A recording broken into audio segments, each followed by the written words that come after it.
జగతీదైన సాధించు జనుల శ్వాస దివ్య వేదాల పనస నా తెలుగు భాష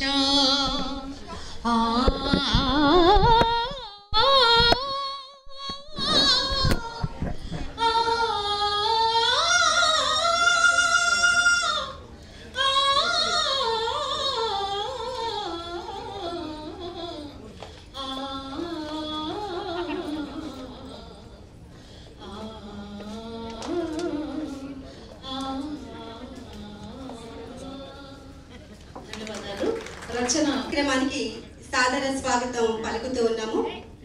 ఇప్పుడే వచ్చారు ఐపీఎస్ లక్ష్మీనారాయణ గారు, వారికి సాదర స్వాగతం. ఈ కార్యక్రమంలో భూదేవి, శ్రీచందన ఇద్దరు కూడా చక్కటి పాటలు భాష మీద పాడుతూ ఉన్నారు, మిమ్మల్ని అలరించారు. కార్యక్రమానికి స్వాగతం చెప్పే ముందు మనకి వేదిక మీద అతిథులు ఆసీనులై ఉన్నారు. రాజకీయ సేవా రంగంలో నిష్ణాతులు, శాసన స్థిత ప్రజ్ఞులు, ఎదిగిన కొద్దీ ఒదిగే గుణం కలిగిన మాన్యులు చెన్నమనేని విద్యాసాగర్ రావు గారు, మహారాష్ట్ర పూర్ణ గవర్నర్ గారు, అక్షరయానికి ఆది నుండి కూడా అండాదండగా నిలబడ్డవారు, వారికి సాదర స్వాగతం తెలియజేస్తూ ఉన్నాము. ఇకపోతే తెలుగు విశ్వవిద్యాలయం ఉపాధ్యక్షులు తంగడి కిషన్ రావు గారు. ఈ రాష్ట్రంలో ప్రతి కవి గురించి, వారి చరిత్ర గురించి తెలియాలంటే మనకి నడుస్తున్న గూగుల్ అనుకోవాలి. మన తంగడి కిషన్ రావు గారు, మీకు ఒక విషయం చెప్పాలి. గడ్డ మోహన్ రావు గారు మీకు అందరికీ తెలుసు, పిహెచ్డి చెయ్యగలిగారు. ఒక అతి పేద వర్గం నుంచి వచ్చి ఒక కేంద్ర సాహిత్య అకాడమీ తీసుకురాగలిగారంటే అతను కేవలం తంగడి కిషన్ రావు సార్ ఒక మార్గదర్శకత్వం. అంతేకాదు, విప్లవాత్మకంగా ఒక పిహెచ్డి స్టూడెంట్ చనిపోయిన తరువాత అతనికి పిహెచ్డి ఇవ్వడం అనేది చరిత్రలో ఎప్పుడూ జరగలేదు. అది కూడా ఉస్మానియా విశ్వవిద్యాలయంలో తంగడి కిషన్ రావు సారే చేశారు. విద్యారంగ ప్రకాశం ఆయన. తెలుగు యూనివర్సిటీకి వచ్చాక విపరీతమైన విప్లవాత్మకమైన మార్పులు తీసుకొస్తున్నారు, వారికి సాదర స్వాగతం. ఇక యువతరం ఐకాన్ లక్ష్మీనారాయణ గారు, మీకు అందరికీ తెలుసు. నవభారతం, ఉక్కు కండరాలు, ఇనుప నరాలు కావాలంటే వివేకానంద అంటారు, ఒక 10 మంది వ్యక్తుల్ని ఇవ్వండి నాకు, దేశ ముఖ చిత్రం మార్చి చూపిస్తానని. అలాగే యువతరం పిల్లలు, ఈ రెండు ఆయన ఆయుధాలు. వారితో నవభారతాన్ని నిర్మించాలని తప్పన పడుతున్న వ్యక్తి లక్ష్మీనారాయణ గారు, వారికి సాదర స్వాగతం పలుకుతున్నాము. ఇక సాహిత్య రంగం నుంచి మనందరం కూడా అభిమానించే వ్యక్తి కె శ్రీనివాస్ గారు. విలువల వలువలు ఎప్పుడూ వేసుకొని ఒక సాహిత్యాన్ని ఎప్పుడు కూడా ఆయన సామాన్యుడి సిరాచుక్క అంటాం ఆయన్ని. ఎప్పుడు కూడా సామాన్యుడి పక్షానే తూగుతాడు. కష్టపడేవాడికి అటు ఇటుగా నిలబడేవాడే కవి, సాహిత్యవేత్త అంటారు. దానికి నిఖార్సైన మనిషి కె శ్రీనివాస్ గారు. పంప కవి పురస్కారాన్ని అందుకోవడానికి ఇక్కడ విచ్చేసినందుకు వారికి సాదర స్వాగతం తెలియజేస్తూ ఉన్నాము. ఈ కార్యక్రమంలో అక్షరయాన్ అనేది ఒక 1000 మంది రచయిత్రుల, కవయిత్రుల వేదిక. ఇది ప్రపంచంలో ఎక్కడా లేని వేదిక. మరి మాతృభాషా దినోత్సవం సందర్భంగా అక్షరయాన్ని ఎందుకు చేయాలంటే, భాష ఎప్పుడూ బ్రతికేది పల్లెల్లోనూ అమ్మ నోట్లోనూ మాత్రమే భాష బ్రతికిద్ది. మనందరికీ తెలుసు, అమ్మలు నేర్పితేనే భాష. మాతృభాష పట్ల మనకి ఏ విధమైన వైవిధ్యం లేదు, లేకపోతే దాని పట్ల విద్వేషం లేదు. ఎవరి మాతృభాష, ఎవరి అమ్మ ఎంత గొప్పదో అందరి మాతృభాషలు అంత గొప్పవే. ఆ శివ తాండవ కేలిగా అలరారే గీతంగా భాషించే భాష తెలుగు. తెలుగంటే వెలుగు తెలుగు, తెలుగంటే కలికి కొలుగు, తెలుగంటే ఆమని, తెలుగంటే యామిని, తెలుగంటే అలల సోన, తెలుగంటే కలల వాన. కాబట్టి మన తెలుగులో మనం మాట్లాడుకుందాం, కల్పాపలా ఎంచి కాపాడుకుందాం. ఈ రోజు ఈ వేదిక మీద మేము నిలబడ్డామంటే ముఖ్యంగా నేను ఇక్కడ నలుగురిని చెప్పుకుంటాను. అక్షరయాన్ నుంచి మా సుజలా గంటి ఇక్కడ వీల్ చైర్లో వచ్చి కూర్చున్నారు. ఎంత అద్భుతమైన మనస్తత్వం అంటే అక్షరయాన్లో మేమందరం అమ్మమ్మలమండి. 50 ఏళ్ల పైబడ్డ వాళ్ళం 500 మందిని దీంట్లో ఉంటాం. అమ్మలమే మేమందరం. ఇది అమ్మల సంస్థ అని ఎవరో మాకు కామెంట్ చేశారు. చాలా సంబరపడ్డాం. ఇంకా అమ్మమ్మలు అంటే ఇంకా సంబరపడతాం. 2.5 సంవత్సరాలుగా వీల్ చైర్లో లైన్లో ఉన్నారు. సుమా సార్, సుమా గారు ఒకసారి లేకండి. ఆయన సుమో అండి. సుమో అంటే బస్తాదులాగా ఇంత లావుకుంటారు కదా, ఆయన సుమో ఏంటి అనుకోవద్దు. సుమో అంటే సుజల భర్త, సుజల మొగుడు. కరెక్ట్. ఆయన చాలా గర్వంగా చెప్పుకుంటారు, నేను సుజల మొగుడిని అని. ఆవిడ బెడ్డెడన్గా ఉన్నప్పుడు కూడా ఏ సభకి కూడా గైర్హాజరు కాకుండా ప్రతి పుస్తక ప్రదర్శనలో ఆవిడ పుస్తకాల నుంచి ఏ పుస్తకాలు అమ్ముడుపోయాయి లెక్క రాసుకొని మరీ ఆవిడకి విన్నవించుకునేవారు. పుస్తకాలు అందరికీ పాంప్లెట్లు లాగా అందరికీ తీసుకొచ్చారు. మా ఆవిడ పుస్తకాలు అందరికీ చదవాలి. అలాంటి గొప్ప వ్యక్తులు ఉన్నారు కాబట్టి అక్షర నిలబడగలిగింది. అలాగే వలపై రామచైతన్, చిన్న బాబు ఎక్కడున్నాడు? వలపై రామచైతన్. అది శతకాలు రాసేంత శక్తి గల పిల్లోడు మా పిల్లోడు. అంటే అమ్మలం కదా మేము, మా మనవళ్ళు అంటే మాకు చాలా ఇష్టం. అమ్మమ్మలు అక్షరానికి బాలికా విభాగం ఉంది, బాలుర విభాగం ఉంది. ఈ చిన్న బాబు రామాయణం మీద శతకం రాశాడు. రామాయణం మీద ఈ చిన్న బాబు శతకం రాశాడు. వలపై రాముని మాట ఏంటన్నా, నీకు మకుటం ఏంట్రా? రామ్ నీ మకుట, అబ్బాయి మకుటం, శతక మకుటం. మన మెడ్చల్ హెడ్ వాళ్ళ బాబు అబ్బాయి రామ్ చైతన్. ఈ అబ్బాయికి ఒక అబ్బాయికి మనం రేపటి జనరేషన్ కూడా మనం తయారు చేస్తున్నాం అనడానికి ఉదాహరణ ఇది. బుర్రా వెంకటేశం గారు చెప్పిన సరళ శతకాన్ని అనుసరిస్తూ రాశారు. ఇక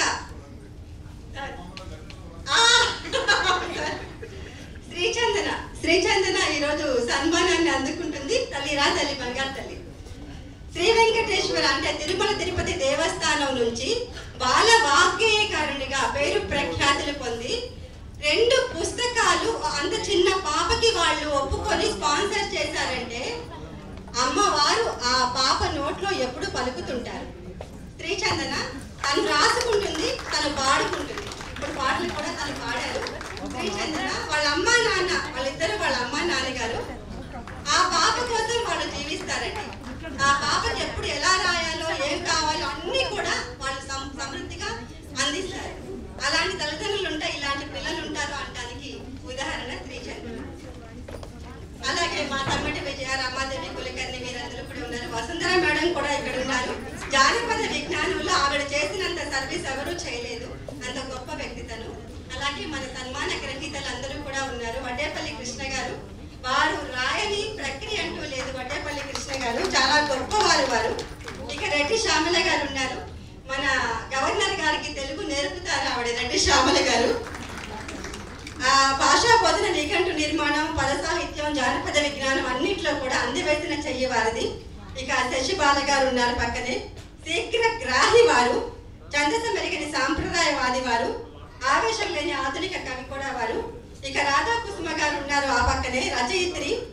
ఇక అన్ని సంస్థల నిర్వాహకురాలు కూడా, ఆవిడ అందరినీ కూడా ప్రోత్సహిస్తూ ఉంటారు. ముచ్చర్ల రజనీ శకుంతల గారు, అమ్మ ముచ్చర్ల రజనీ శకుంతల గారు నేను చూశాను, అక్కడే ఉన్నారు. రచయిత్రి, తర్వాత జర్నలిస్ట్ కూడా మేడం. మేము ఎప్పటి నుంచో చదువుకుంటూ ఉన్న రచనలు వారివి. ఆవిష్కర్తలు 14 మంది ఉన్నారు. ఆనంద్ విరించి ఉన్నారు అక్కడ. సిరిసిల్ల నుంచి చాలా చిన్న నిమ్న వర్గం నుంచి వచ్చిన అబ్బాయి ఈరోజు సినిమాలకు పాటలు రాస్తున్నాడు. అంతేకాదు గవర్నమెంట్ కాలేజీలకు వెళ్ళి కంప్యూటర్లో అవన్నీ సప్లై చేస్తూ వాళ్ళకి శాస్త్ర సాంకేతిక విజ్ఞానాన్ని బోధిస్తాడు. సాఫ్ట్వేర్ ఇంజనీర్ అబ్బాయి. ఇక ఎండి సంబ్రిడి మధ్యలో ఉంది. ఆ అమ్మాయి మతం కాదు కావాల్సింది మానవత్వం అంటూ ఒక ఆధునిక శతకం రాసింది. ఎంత గొప్పగా ఉందంటే ఆ శతకం రాసి వెన్నులోంచి కొనుకొచ్చింది మాకు. అంటే మా కాంపిటీటర్స్ పిల్లల్లోంచి ఎలా తయారయ్యారని. ఆ అమ్మాయి ప్రవీణ్ శర్మ గారు, ఆ అమ్మాయిని తీర్చిదిద్దిన గురువు గారు గురుకులంలోంచి వచ్చారు. మొత్తం వాళ్ళ కుటుంబం మొత్తం వచ్చిందమ్మా. ఒక్కసారి నిలబడతారా? ఎండి సంబ్రిన్ గారి కుటుంబం అక్కడ కూర్చొని ఉన్నారు. ఎక్కడమ్మా మీ అమ్మ నాన్న? మంచి పాపను తయారు చేశారు, సమాజానికి రుణం తీర్చుకున్నారు మీ కుటుంబం. చాలా చక్కగా మీరు పెంచారమ్మా. ఎంత ఆదర్శమైన వ్యక్తిత్వం అంటే ఈ అమ్మాయిది. తను చదువుకుంటూ వేరే 10 మందికి సాయం చేస్తూ ఉంటది. అందరినీ కూర్చోబెట్టి ఎలా రాయాలో చూపిస్తుంది. ధన్యవాదాలమ్మా, మీకు పాదాభివందనాలు. మంచి అమ్మాయిని తయారు చేశారు. ఇదండి మన సన్మాన గ్రహీతలు. ప్రతి ఒక్కరూ కూడా ఒక్కొక్క రీతిలో ఎంచి మరి అందుకు సహకరించిన శ్రీదేవి మేడం ఇక్కడే ఉన్నారు. వారికి సభాముఖంగా ధన్యవాదాలు తెలియజేసుకుంటున్నాం. ఇక 14 మంది కవయిత్రులు వారి వారి పుస్తకాలను కూడా ఆవిష్కరిస్తూ ఉన్నారు. వారికి కూడా ధన్యవాదాలు తెలియజేసుకుంటూ, ఇప్పటికే చాలా లెంతి అయింది. ఉపోద్ఘాతాలు బంగాళాఖాతాలు కాకూడదు, అందుకని మనం ముగించుకొని కార్యక్రమంలోకి వెళ్ళిపోదాం.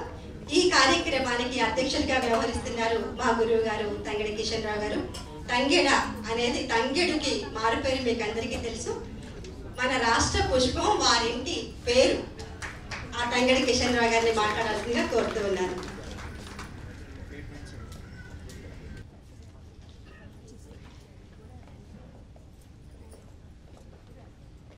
వేదిక పైన, వేదిక ముందు ఉన్నటువంటి పెద్దలకు ఈ సందర్భంగా అంతర్జాతీయ మాతృభాష దినోత్సవ సందర్భంగా ముందుగా నా అభినందనల్ని అందజేస్తున్నాను. వాళ్ళ వేదిక పైన ముఖ్య అతిథి చెన్నంనేని విద్యాసాగరరావు గారు ఉన్నారు. వారు నాకు 1971లో పరిచయం, కరెక్ట్గా 50 సంవత్సరాల క్రితం. 1971లో కరీంనగర్ జిల్లాలోని ఒక మారుమూల ప్రాంతం నుండి డిగ్రీ చదువుకొని ఇక్కడ పీజీ కొరకు వచ్చాను. బహుశా హైదరాబాద్కు రావడం అదే మొదటిసారి. అంటే నేను ఆర్ట్స్ కాలేజీలో ఎంఏ తెలుగులో జాయిన్ అయితే వారు క్యాంపస్లో ఉన్నటువంటి లా కాలేజీలో స్టూడెంట్స్ యూనియన్ ప్రెసిడెంట్గా ఉన్నారు. అది అప్పటి చిన్న పరిచయం వారితోటి. ఈరోజు వారితో ఈ వేదికను పంచుకోవడం నాకు ఆనందంగా ఉంది, కొంత గర్వంగా కూడా ఉంది. ఇక లక్ష్మణ గారు విశిష్ట అతిథి, ఐపీఎస్ ఆఫీసర్. సార్ మిమ్మల్ని చూడడం ఇదే మొదటిసారి. అంటే పత్రికలో చూశాను, టీవీలో చూశాను, కానీ వ్యక్తిగతంగా చూడడం ఇదే మొదటిసారి. మీ గురించి ఎంతో విన్నాను. మీలో ఉన్నటువంటి కమిట్మెంట్ అనండి, నిర్భయత్వం అని కూడా అంటే బాగుంటుందేమో. దానివల్ల నేను చాలా పులకితనయ్యాను. ఇవాళ మీతో వేదికను పంచుకుంటున్నాను. ఇక మా శ్రీనివాస్ గారు, మా ఎందుకంటున్నానంటే వారు కూడా తెలుగు సాహిత్యం నేపథ్యం నుండి వచ్చినటువంటి వారు, మంచి విలువలు ఉన్నటువంటి సంపాదకులుగా మంచి పేరు తెచ్చుకున్నారు. ఈరోజు ఈ పంపన పురస్కారానికి అన్ని విధాల గౌరవాన్ని అందజేయగలిగే వ్యక్తిగా నేను భావిస్తున్నాను వారిని. ఇక్కడ పంపన అంటే మళ్ళీ మా కరీంనగర్ జిల్లా, అంటే మా శ్రీనివాసు మళ్ళీ మా కరీంనగర్ జిల్లా. ఎందుకంటే ఆ జిల్లా వాసిని కాబట్టి. అంటే కరీంనగర్ సమీపంలో ఉన్నటువంటి కురిక్యాల గుట్ట మీద ఉన్నటువంటి తొలి తెలుగు కంద పద్యాలకు, ఒక రకంగా వేములవాడ చాళుక్యులకు ఈ పంపన, అంటే పంప, పొన్న, రన్న అనబడే ఈ కన్నడ త్రయం, అంటే మన తెలుగులో నన్నయ్య తిక్కన ఎర్రనలాగా వీళ్ళు కరీంనగర్కు సంబంధం ఉండడం అనేది ఒక విశేషమైనటువంటి అంశంగా భావిస్తున్నాను. అంటే వేములవాడ చాళుక్యులకు ఈ పంపనకు, పంపన సోదరుడైనటువంటి జినవల్లభునికి ఒక అనుబంధం ఉంది. ఇకపోతే మళ్ళీ మా అంటున్నాను అయినంపూడి శ్రీలక్ష్మి. కారణం ఏమిటి అంటే, ఈ అయినంపూడి శ్రీలక్ష్మి యొక్క అర్హతలు, టాలెంట్స్ అనండి అన్నీ మీ అందరికీ ఇంతకుముందు తెలిసిపోయినాయి, మీ అందరికీ మీ పరిచయమే. ఎందుకంటే అక్షరయాన్ ద్వారా నిర్వహింపబడుతున్నటువంటి ఈ సమావేశానికి ఆమె అన్ని రకాలుగా రూపశిల్పి కూడా. ఆమె ఆల్ ఇండియా రేడియోలో పనిచేస్తున్నటువంటి వారిని, సార్ ప్రస్తుతం నేను మా యూనివర్సిటీకి, మళ్ళీ మా అంటే తెలుగు యూనివర్సిటీకి వారి డిప్యుటేషన్లో ఒక సంవత్సరం కొరకు తీసుకురావడం జరిగింది. వారు సెలవు మీద అమెరికాకు అత్యవసరంగా వెళ్ళవలసి వచ్చినప్పటికీ కూడా అమెరికా నుండి కూడా ఈ ఇంటర్వ్యూస్ నిర్వహించడం, బాధ్యతలు చేపట్టడం జరిగింది. సెలవులో ఉన్నప్పుడు కూడా కార్యక్రమాలు నిరాటంకంగా ఇక్కడ వారు జరిపించారు. వారిలో ఉన్నటువంటి డైనమిజం అలాంటిది. రేడియో స్టేషన్లో మీరు ఇంటర్వ్యూస్ చేస్తారమ్మా, అక్కడ కేవలం ఆడియో మాత్రమే ఉంటుంది. కానీ మన యూనివర్సిటీలో చిత్రలేఖ అనే స్టూడియో ఉంటుంది. ఇక్కడ ఆడియో మరియు వీడియో కూడా జరుగుతుంది. కాబట్టి మీరే బాగుంటారు. మీకున్నటువంటి సంబంధ బాంధవ్యాల వల్ల ఆ స్టూడియోకి ఇంకా మంచి పేరు వస్తుందని చెప్పేసి ప్రత్యేకంగా వారిని తీసుకోవడం జరిగింది. చాలా అద్భుతంగా అంటే మా యూనివర్సిటీకి ఒక అసెట్గా ఉన్నారు శ్రీలక్ష్మి గారు. ఇక ఈ అతిథులకు ఆహ్వానం పలికినటువంటి విజయ్ గారు, సమిట విజయ్ గారు, వీరు నేను ఉస్మాన్ యూనివర్సిటీలో ప్రొఫెసర్గా ఉన్నప్పుడు పిహెచ్డి చేశారు నాటక రంగం మీద. కాబట్టి ప్రత్యక్షంగా నుండి పరోక్షంగా నుండి నాకు స్టూడెంట్ విద్యార్థిని అంటే ఒక గురువు గారికి విద్యార్థులు ప్రత్యక్షంగా ఉండొచ్చు, పరోక్షంగా ఉండొచ్చు, వాళ్ళు మాత్రం కుమార్తెలతో సమానం, వయోభేదం లేకుండా అనేది నా వ్యక్తిగత అభిప్రాయం. ఎందుకంటే గురువు అంటే తండ్రి అనే అర్థంతో పాటు తండ్రి అనే అర్థం ఉంది, తర్వాత గురువు గారు అని చెప్పేసి అన్ని రకాలుగా అంటే తండ్రితో సమానుడైనటువంటి గురువుగా ఇక్కడ ఉన్నటువంటి వాళ్ళలో చాలామంది ఉన్నటువంటి వాళ్ళు కొంతమంది ఎంఏ చేశారు, కొంతమంది డిస్టెన్స్ మోడ్లో కూడా మా దగ్గర చేశారు. కాబట్టి కుమార్తెలైనటువంటి మీ అందరికీ కూడా నా స్వాగతం మరియు నా యొక్క అభినందనమ్మ. పోతే నాకు 1 year సీనియర్గా ఉన్నటువంటి అంటే స్టూడెంట్గా సీనియర్గా ఉన్నప్పటి వసుంధర గారు కూడా సమావేశ మందిరంలో ఉన్నారు. అంటే వారి ఒక్కరిని మాత్రం అక్కగారిని మాత్రమే పిలుస్తాను. కారణం ఏమిటంటే నాకంటే 1 సంవత్సరం ముందు చదువుకున్నారు కాబట్టి. ఇలా చెప్పాలంటే ఇక్కడ ఉన్నటువంటి వాళ్ళలో ప్రతి ఒక్కరికి ప్రత్యేకమైనటువంటి అనుబంధం నాతో ఉంది. ఇవాళ ఆత్మీయ పురస్కారాలు అందుకుంటున్నటువంటి అందరికీ కూడా, అందులో మా వడ్డేపల్లి కృష్ణ ఉన్నాడు, మా అంటే మళ్ళీ సిరిసిల్ల, అతను కూడా సిరిసిల్ల అనుకుంటే కదా బాబు, ఇద్దరు సిరిసిల్ల. నేను జన్మించింది సిరిసిల్లనయ్యా, నా పుట్టిన ఊరు అది, కాబట్టి మళ్ళీ అక్కడ మా అనాల్సి వచ్చింది. తర్వాత ఎద్దనపూడి రెడ్డి శ్యామల ఉంది, వారు మా దగ్గర మళ్ళీ మా తెలుగు విశ్వవిద్యాలయంలో ప్రొఫెసర్గా ఉన్నారు. మరి ఈ కార్యక్రమం అంతా కూడా ఇది అంతర్జాతీయ మాతృభాష దినోత్సవం అని చెప్పేసి అంటే భాషా పీఠానికి వారు డీన్గా కూడా ఉన్నారు. ఇవాళ మళ్ళీ మధ్యాహ్నం మా యూనివర్సిటీలో ఇలాంటి కార్యక్రమం మళ్ళీ ఒకటి జరుగుతుంది వారి యొక్క ఆధ్వర్యంలో. అందుకు ఇక్కడ బహుమతి పురస్కారం అందుకుంటున్నందుకు, సాయంకాలం మళ్ళీ ఇలాంటి సభ మీ ద్వారా జరగబోతున్నందుకు నేను మిమ్మల్ని అభినందిస్తున్నానమ్మా. ఇలాగా మరి ఎన్నో పుస్తకాలు 14 పుస్తకాల ఆవిష్కరణ కూడా ఉంది. మరి పుస్తకాల ఆవిష్కరణలో ఉన్నటువంటి రచయితులందరికీ కూడా ప్రత్యేకించి నేను నా అభినందనని, ఆశీర్వాదాన్ని కూడా అందజేస్తాను. ఎందుకంటే చాలా చిన్నవాళ్ళు కూడా ఉన్నారు. ఇందాకే ఒక శతకకర్త కూడా ఉన్నాడు కదా, అబ్బాయి బాబు ఇక్కడే ఉన్నాడు. బాబు నువ్వు ఫ్యూచర్లో ఎంఏ తెలుగు చదవాలి, చదివి మరి మా యూనివర్సిటీకి రావాలి, మా అంటే తెలుగు యూనివర్సిటీకి రావాలి, అది నా కోరిక. ఇకపోతే మరి వేదిక మీద ఒకవైపు నారాయణ రెడ్డి గారి ఫోటో పెట్టారు, మా నారాయణ రెడ్డి గారు. కారణం ఏమిటంటే నాకు చదువు చెప్పిన నారాయణ రెడ్డి గారు వారు, నేను వారికి స్టూడెంట్ను, అది నాకున్నటువంటి అనుబంధం. ఇకపోతే వారి దగ్గర చదువుకున్నాను, వారు వైస్ ఛాన్సలర్గా పనిచేసినటువంటి యూనివర్సిటీలో ఇప్పుడు నేను వీసీగా ఉన్నాను. అందువల్ల మా నారాయణ రెడ్డి గారు. ఇకపోతే ఇటువైపు వస్తే మళ్ళీ మా కాళోజీ, మళ్ళీ ఈ కాళోజీ కూడా మా అంటున్నాం. ఏంటంటే కాళోజీ నారాయణరావు గారి మీద ఒకే ఒక పిహెచ్డి వచ్చింది సార్, ఆ పిహెచ్డికి నేనే గైడ్. ఆ అవకాశం నాకు మాత్రమే దక్కింది.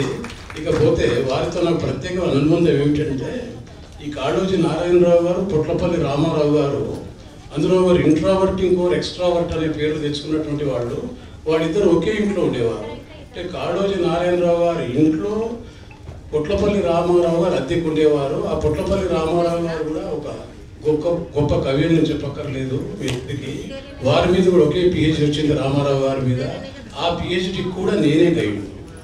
వాళ్ళిద్దరూ ఒకే ఇంట్లో ఉండేవారు. ఇలా చెప్పుకుంటూ పోతే ఎన్నో విశేషాలు ఈనాటి ఈ సభలో నాకు కనిపిస్తున్నాయి. ఇకపోతే ఈరోజు February 21 అంటే February 21 ప్రపంచ మాతృభాషా దినోత్సవంగా మనం జరుపుకుంటున్నాం. ఎప్పటి నుండి అంటే గత 21 సంవత్సరాలుగా, అంటే గత 21 సంవత్సరాలుగా 21వ తేదీని జరుపుకుంటున్నాం. అంటే 2021లో ఈరోజు మనకు కనిపిస్తున్నాయి. ఇక మరి భాషల విషయానికి వస్తే ఒక పత్రిక ఈ విషయంలో శ్రీనివాస్ గారు కొంచెం చిన్న క్లారిఫికేషన్ ఇవ్వాల్సి వస్తుంది సార్. ఒక పత్రిక ఏం రాసిందంటే భారతదేశంలో 19,500 భాషలు ఉన్నాయి, ఒక రిపోర్ట్ ఇది. తర్వాత ఇంకొక పత్రికలు ఇంకొక సర్వేలో 3,372 అని చెప్పేసి అన్నారు. మరి 19,500కు మరి 3,372కు మరి చాలా తేడా కనిపిస్తుంది. ఇంకొక రిపోర్ట్లో చూస్తే 7,000 భాషలు అన్నారు. మరి ఇది ఒక రకమైనటువంటి కన్ఫ్యూజన్, గందరగోళం. స్పెషల్గా కాంపిటేటివ్ ఎగ్జామినేషన్లో పరీక్షలకు సమాధానం రాసే విద్యార్థులు మాత్రం కొంచెం ఇబ్బందిగా ఉంటుంది. మరి దీని గురించి మనం ఈ సర్వేలు ఏమిటి, అసలు ఈ పత్రికల వైవిధ్యంగా ఎందుకు రాస్తున్నాయి అనేది ఒక చిన్న క్లారిఫికేషన్. ఎందుకంటే నేను కూడా నేర్చుకునే ఒక ఉద్దేశంలో ఉన్నాను సార్. మీరు మాట్లాడుతున్నప్పుడు చిన్న క్లారిఫికేషన్ ఇస్తే విద్యార్థి లాంటి ఇంకా తెలుసుకోవాలని జిజ్ఞాస్తున్నటువంటి నాలాంటి వాడికి కూడా సమాధానం దొరుకుతుందని చెప్పేసి నేను భావిస్తున్నాను. ఇకపోతే ప్రపంచంలో ఎక్కువ భాషలు మాట్లాడే దేశం భారతదేశం అంటున్నందుకు భారతీయులైనటువంటి మనం అంతా కూడా ప్రత్యేకంగా ఈరోజు గర్వించాలేమో అని చెప్పేసి నేను భావిస్తున్నాను. ఇకపోతే ప్రపంచంలో అత్యంగా మాట్లాడే భాషల్లో తెలుగుకు 6వ స్థానం అంటున్నారు. మరి ఇక్కడ కూడా కొంచెం రిపోర్ట్స్లలో నెంబరింగ్ అటు ఇటుగా మారుతుంది. ఇకపోతే మరి మాతృభాషలోని విద్యా బోధన జరిపేటువంటి దేశాల్లో చైనా, జపాన్, జర్మనీ లాంటి దేశాలు ఉన్నప్పుడు మరి అది మనకు వీలు కాదా అనే కోణంలో మనం సాధక బాధకాల గురించి ఒకసారి సమీక్షించుకోవాల్సినటువంటి అవసరం ఈరోజు ఉన్నట్టుగా నాకు అనిపిస్తుంది. ఇకపోతే మరి ఈ మాతృభాష అన్నారు, మరి మనది మాతృభాష తెలుగు. మరి తెలుగు విశ్వవిద్యాలయం ఏం చేస్తోంది అనే ప్రశ్న ఉదయించిన సందర్భంలో మరి తెలుగు విశ్వవిద్యాలయం మనబడి అనే ఒక కాన్సెప్ట్తో ప్రపంచంలో ఉన్నటువంటి ఇతర దేశాల్లో కొన్ని పాఠశాలలు నడుపుతోంది. ఒక అమెరికా దేశాన్ని తీసుకుంటే అమెరికా దేశంలోని 34 రాష్ట్రాల్లో 10,000 మందికి పైగా ప్రతి సంవత్సరం సర్టిఫికెట్స్ తీసుకుంటున్నారు. ఏమిటి అని అంటే తెలుగు భాష రాయడం, తెలుగు భాష మాట్లాడడం అనే పద్ధతిలో బహుశా ఒక 8 సంవత్సరాల నుంచి 16 సంవత్సరాల విద్యార్థులకు ప్రధానంగా ఈ శిక్షణ ఇవ్వబడుతుంది. దానికి ప్రత్యేకించి మళ్ళీ మా దగ్గర నుంచి ఒక యూనిట్ పోయి పరీక్షలు నిర్వహించి సర్టిఫికెట్స్ కూడా మేమే ఇచ్చి రావాలి. అది బహుశా మే 15th to May 31st మధ్య జరిగేటువంటి అవసరం ఉంది. ఒక అమెరికానే కాదు, ఇంకొక 4 దేశాల్లో కూడా, కెనడా, దక్షిణాఫ్రికా, ఆస్ట్రేలియా లాంటి దేశాల్లో కూడా మనబడి కాన్సెప్ట్తో మా యూనివర్సిటీ పాఠశాలల్ని అంటే సర్టిఫికేట్ కోర్సులను నిర్వహిస్తోంది. ఇకపోతే శ్రీకృష్ణదేవరాయలు మరి ఇతన్ని తీసుకుంటే దాదాపు దక్షిణ దేశాన్ని పరిపాలించినటువంటి ఒక గొప్ప ప్రభువు. అంటే సాహితీ సమరాంగణ చక్రవర్తి అని చెప్పేసి అంటారు. మరి అతడు చెప్పినటువంటి మాట దేశ భాషలందు తెలుగు లెస్స అని చెప్పేసి అన్నాడు. కాబట్టి ఈరోజు అంటే ప్రపంచ మాతృభాష దినోత్సవ సందర్భంగా అతన్ని కూడా ఒకసారి గుర్తుపెట్టుకొని నమస్కరించాల్సినటువంటి అవసరంగా నేను భావిస్తూ అందరికీ మళ్ళీ ఒకసారి అభినందన తెలియజేస్తూ ముగిస్తున్నాను సార్. Thank you.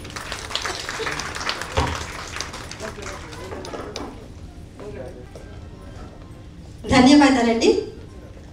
కొన్ని సభలు చూడటానికి బాగుంటాయి, కొన్ని సభలు వినడానికి బాగుంటాయి, కానీ కొన్ని సభలు మన ఆలోచనలు పెంచడానికి బాగుంటుంది. అలాంటి సభ ఇది. మాతృభాష మీద అంటే నాకు రెండు చిన్న ఉదాహరణలు చెప్తాను. ఎందుకంటే అక్రమార్కులకు త్రివిక్రమ పాదం, నిష్కలంక నిజాయితీకి నిలువెత్తు నిదర్శనం మన లక్ష్మీనారాయణ గారు. ఈ మధ్య నేను అమెరికా వెళ్ళానని చెప్పారు. మా చిన్న బాబు 4 ఏళ్ల బాబుని నేను పెంచాను. మా అమ్మాయి చాలా మొత్తుకుంది, అమ్మ మీరు తెలుగు నేర్పిస్తారు, మా దగ్గరికి వస్తే ఇంగ్లీష్ పిల్లలకి రాదు అని. మన భాషలో అన్ని సక్రమంగా నేర్పినప్పుడు 4.5 ఏళ్ల తర్వాత నేను పంపిస్తే వాడు వాళ్ళ అన్న కంటే చాలా ఫాస్ట్గా ఇంగ్లీష్ నేర్చుకున్నాడు. ఒక్క భాషను సక్రమంగా నేర్చుకుంటే అన్ని భాషలు ఈజీగా వచ్చేస్తాయి. నేను 2 నెలల పాపను తీసుకొచ్చాను నా మనవరాలి. మా అమ్మాయి తింటే గారెలు తినాలి, వింటే భారతం వినాలి కాదు, తింటే పిజ్జా తినాలి, వింటే పాప్ మ్యూజిక్ వినాలి అనే రకం మా రెండో పాప. అట్లాంటి పాప వస్తున్నప్పుడు నేను ఫుడ్ కోట్ లాగా వెళ్తాం అమ్మమ్మలు అందరం అమ్మాయిల దగ్గరికి. మా అమ్మాయి చెప్పింది, నువ్వు అన్నీ మానేసి ఒక్క పని చేయాలమ్మా అని. ఏంటి అంటే నువ్వు లాలి పాటలు కాస్త మంచి లాలి పాటలు నేర్చుకురా నా కూతురు దగ్గర పాడటానికి. అంటే మా అమ్మ పాడింది నాకు, మా అమ్మాయిలకు పాడింది. ఇప్పుడు నేను మా అమ్మాయికి తెలుగు అచ్చమైన తెలుగు పాటలు చందమామ రావే అన్నమయ్య నా నోట్లో నాన్నట్టుగా జో అచ్యుతానంద జోజో ముకుంద ఎందుకమ్మా అని అడిగాను. మ్యూజిక్లో 2 రకాలు ఉంటాయి, కదిలించే సంగీతం, మనలో మార్పు తెచ్చే సంగీతం, అంటే కనువిప్పు కలిగించే సంగీతం. మన తెలుగు పాట ఎంత మార్ధవంగా ఉంటుంది, ఎంత మృదువుగా ఉంటుంది. వినసొంపుగా హాయిగా నిద్రపోద్దమ్మా. బీట్ పెట్టాను అనుకో అమ్మా, అది నిద్రపోదు, లేచి గంతులేస్తుంది అని. అందుకని తెలుగు భాష అంటే మెల్లిమెల్లిగా గోదావరి నీళ్ళ లెక్క అల్కగా పాడేది. విన నా కవిత వచ్చింది. ఒడ్డే వ్యాకరణం, వాగులే వంపులు అంటూ ఒక మంచి కవిత రాశాను. అలాగే మన భాష ఎక్కడో ఆకాశం నుంచి ఊడి పట్టేది కాదు, అస్తిత్వం నుండి ఎదిగొచ్చిన భాష మనది. ఎంత బాగా మాట్లాడతారో. ఈ వేదిక మీద ఉన్న అందరూ కూడా వాళ్ళ పిల్లల్ని తెలుగు భాషలోనే చదివించారు. మాడపాటి హనుమంతరావు గారి స్కూల్లో విద్యాసాగర్ రావు గారి పాప వినయ చదువుకొని ఒక ఎంటర్ప్రైనర్గా అమెరికాలో ఎదిగి మ్యాథ్స్ పర్ఫెక్ట్ హ్యాండ్ అండి ఆ అమ్మాయిది. ఒక ఎంటర్ప్రైనర్గా, ఒక పారిశ్రామికవేత్తగా అమెరికాలో మంచి స్థాయిలో నిలబడింది. అందుకు కారణం తెలుగు భాష ఉన్న మూలం అంటారు సార్ ఇప్పటికీ కూడా. కాబట్టి వాళ్ళు 1000 చెప్పరు, 1 చెప్తారు, కానీ ఒక్కటి చేయరంటారు చాలా మందిని. వీళ్ళు అన్ని చెప్పరు, కానీ సమాజంలో జీవితంలో చేసి చూపిస్తారు. అలాంటి నిదర్శనమే ఇక్కడ మన వేదిక మీద ఉన్నవారు. మరి ఇప్పుడు మనం లక్ష్మీనారాయణ గారిని మాట్లాడాల్సిందిగా వేదిక మీదకి ఆహ్వానిస్తున్నాం.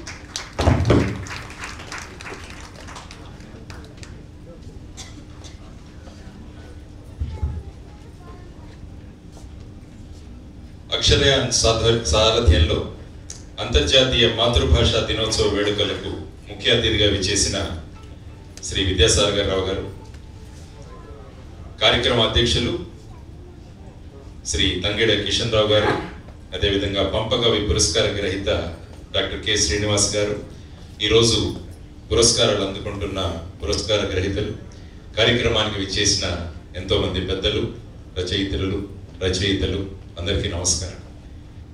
ఎందుకంటే ఇంతమంది వ్యక్తుల ముందు, విశేష అనుభవం ఉన్న మీ ముందు మాట్లాడాలంటే కొద్దిగా ధైర్యం ఖచ్చితంగా ఉండాలి.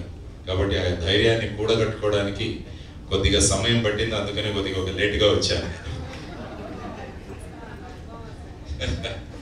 ఉదయం విద్యాసాగర్ రావు గారితో మాట్లాడాను. ఆ తర్వాత ఒక చక్కని కార్యక్రమం ఇది. ఎందుకంటే సరే, యాక్చువల్గా కోవిడ్కి ముందు ఈ కార్యక్రమం మనం చేసుకున్నాం 21 ఫిబ్రవరిన. ఆ తర్వాత ఈ 2 సంవత్సరాలు మళ్ళా 22వ సంవత్సరంలో ఈరోజు మళ్ళా జరుపుకుంటున్నాం. ఈ అంతర్జాతీయ మాతృభాష దినోత్సవ పార్శ్వభూమి ఏంటో మీ అందరికీ తెలిసి ఉంటుంది ఖచ్చితంగా. బంగ్లాదేశ్లో ఉద్యమించిన ఒక ఉద్యమం ఇది.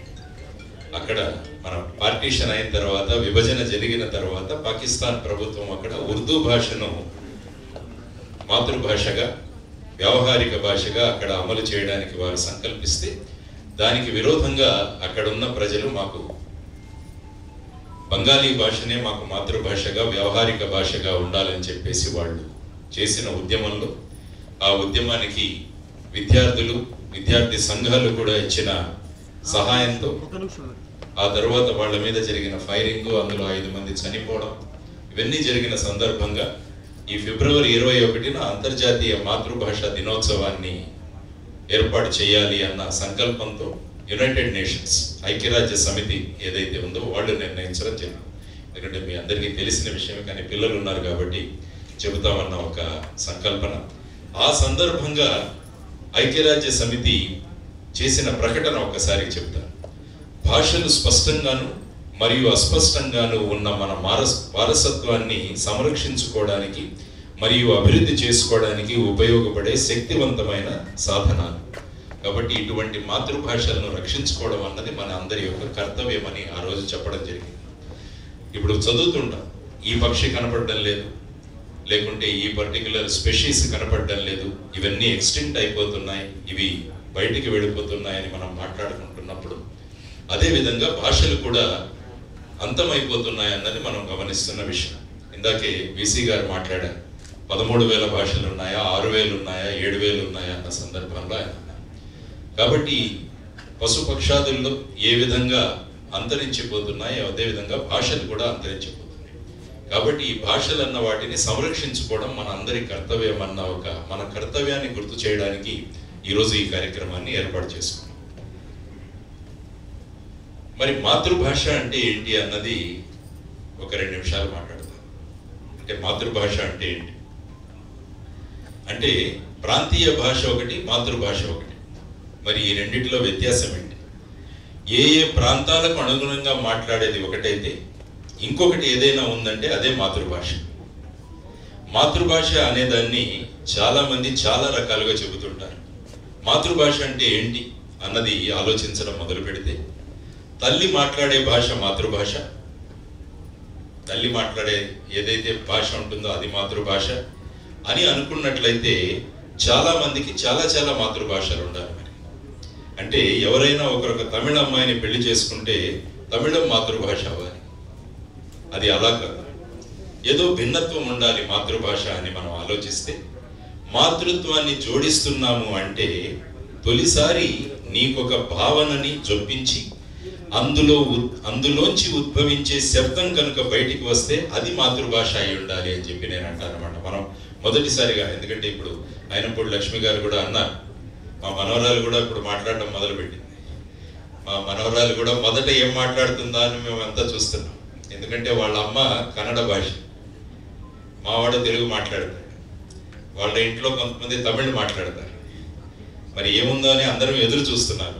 కాబట్టి మొదట ఏం మాట్లాడుతుందో తన భావనను వ్యక్తం చేసే ప్రయత్నం ఎప్పుడైతే చేస్తుందో అదే మాతృభాష అని మేమందరం కూడా నమ్ముతున్నాము. కాబట్టి అది మాతృభాష అయి ఉండాలి అని మనం అనుకుంటాం. కాబట్టి ఆ విధంగా పుడుతుంది కాబట్టి దానికి మాతృత్వపు స్థాయిని మనం ఇచ్చాం. మనలో పుడుతుంది కాబట్టి దాన్ని మాతృభాష అంటున్నాం. ఆ తర్వాత మీరు చూసుకుంటే ముఖ్యంగా, ఎందుకంటే మీకు కొత్తగా చెప్పాల్సిన విషయం లేదు, నేను తమిళనాడులో చదివాను, మహారాష్ట్రలో పనిచేశాను. ఈ 2 రాష్ట్రాలు కూడా వాళ్ళ భాష పట్ల చాలా మమకారం ఉన్న రాష్ట్రాలు 2. ఎందుకంటే విద్యాసాగర్ రావు గారు కూడా మహారాష్ట్రలో మా గవర్నర్గా ఉండేవారు. మహారాష్ట్ర వాళ్ళ గురించి నేను చెబుతూ, ఐ థింక్ పోయినసారి నేను చెప్పానా లేదు, ఒకసారి నేను పూణేలో డిప్యూటీ కమిషనర్గా పనిచేస్తున్నప్పుడు ఎయిర్పోర్ట్లో ఒక సందర్భంగా నేను ఎదురు చూస్తున్న సందర్భంలో 3 గొప్ప వ్యక్తులు అక్కడ కూర్చున్నారు. వాళ్ళలో ఒకరు విజయ్ భాట్కర్ గారు, ఆయన పరం అని సూపర్ కంప్యూటర్ తయారు చేశారు. 2వ వ్యక్తి రఘునాథ్ మార్షల్కర్ గారు, ఆయన గొప్ప సైంటిస్ట్, సిఎస్ఐఆర్ అనే సంస్థకి డైరెక్టర్గా ఉండేవాళ్ళు. తర్వాత ఇన్నోవేషన్ సెంటర్ కూడా ఆయన గొప్ప వ్యక్తి. ఆ తర్వాత వచ్చేసి అనిల్ కాకోడ్కర్ గారు, ఆయన మన అటామిక్ ఎనర్జీ కమిషన్కి ఆయన వైస్ చైర్మన్.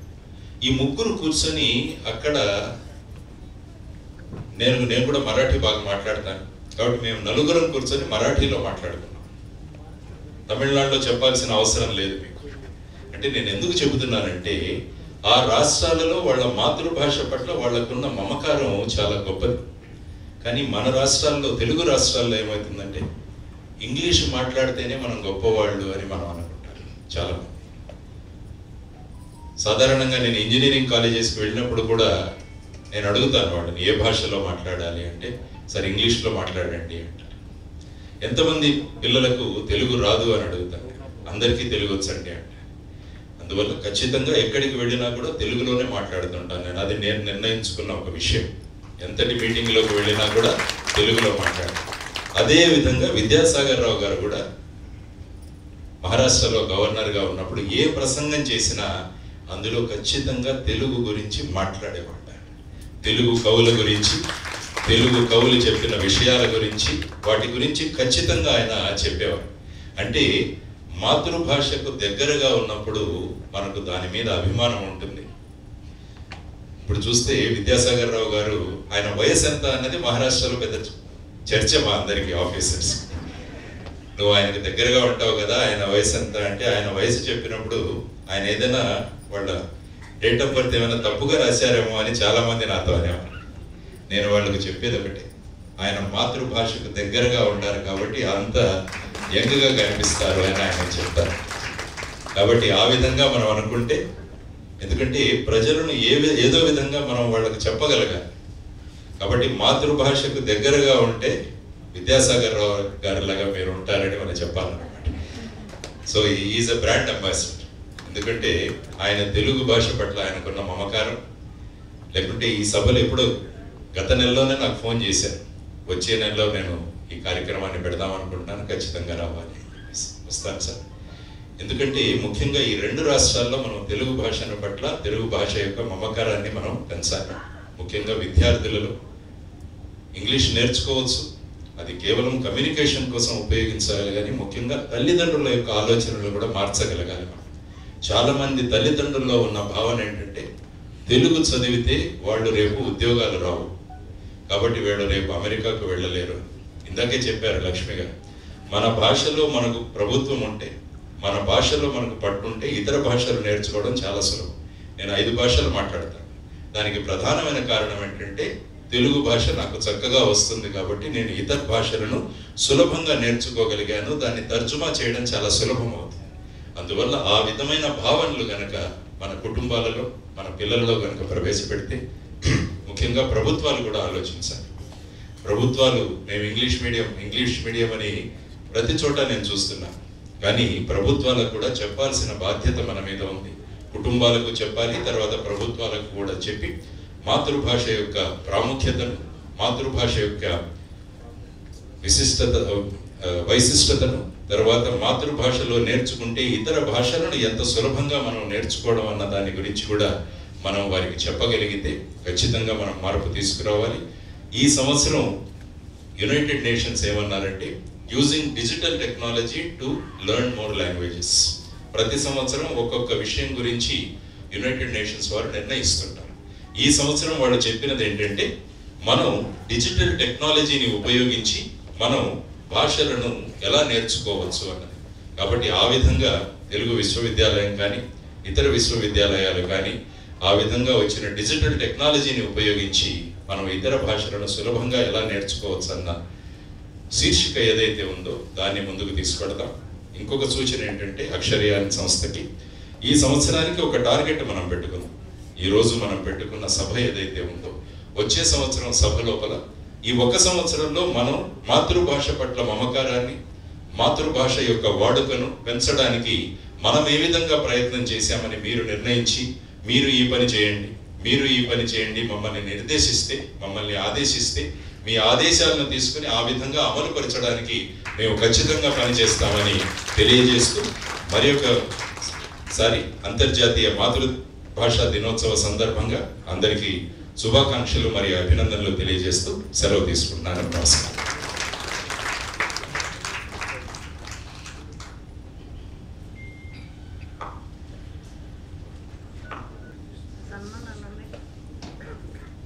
ఆత్మలను పలికించేదే అసలైన భాష, అది కరువైపోతే అది కంఠ శోష అన్నారు సి నారాయణ రెడ్డి గారు.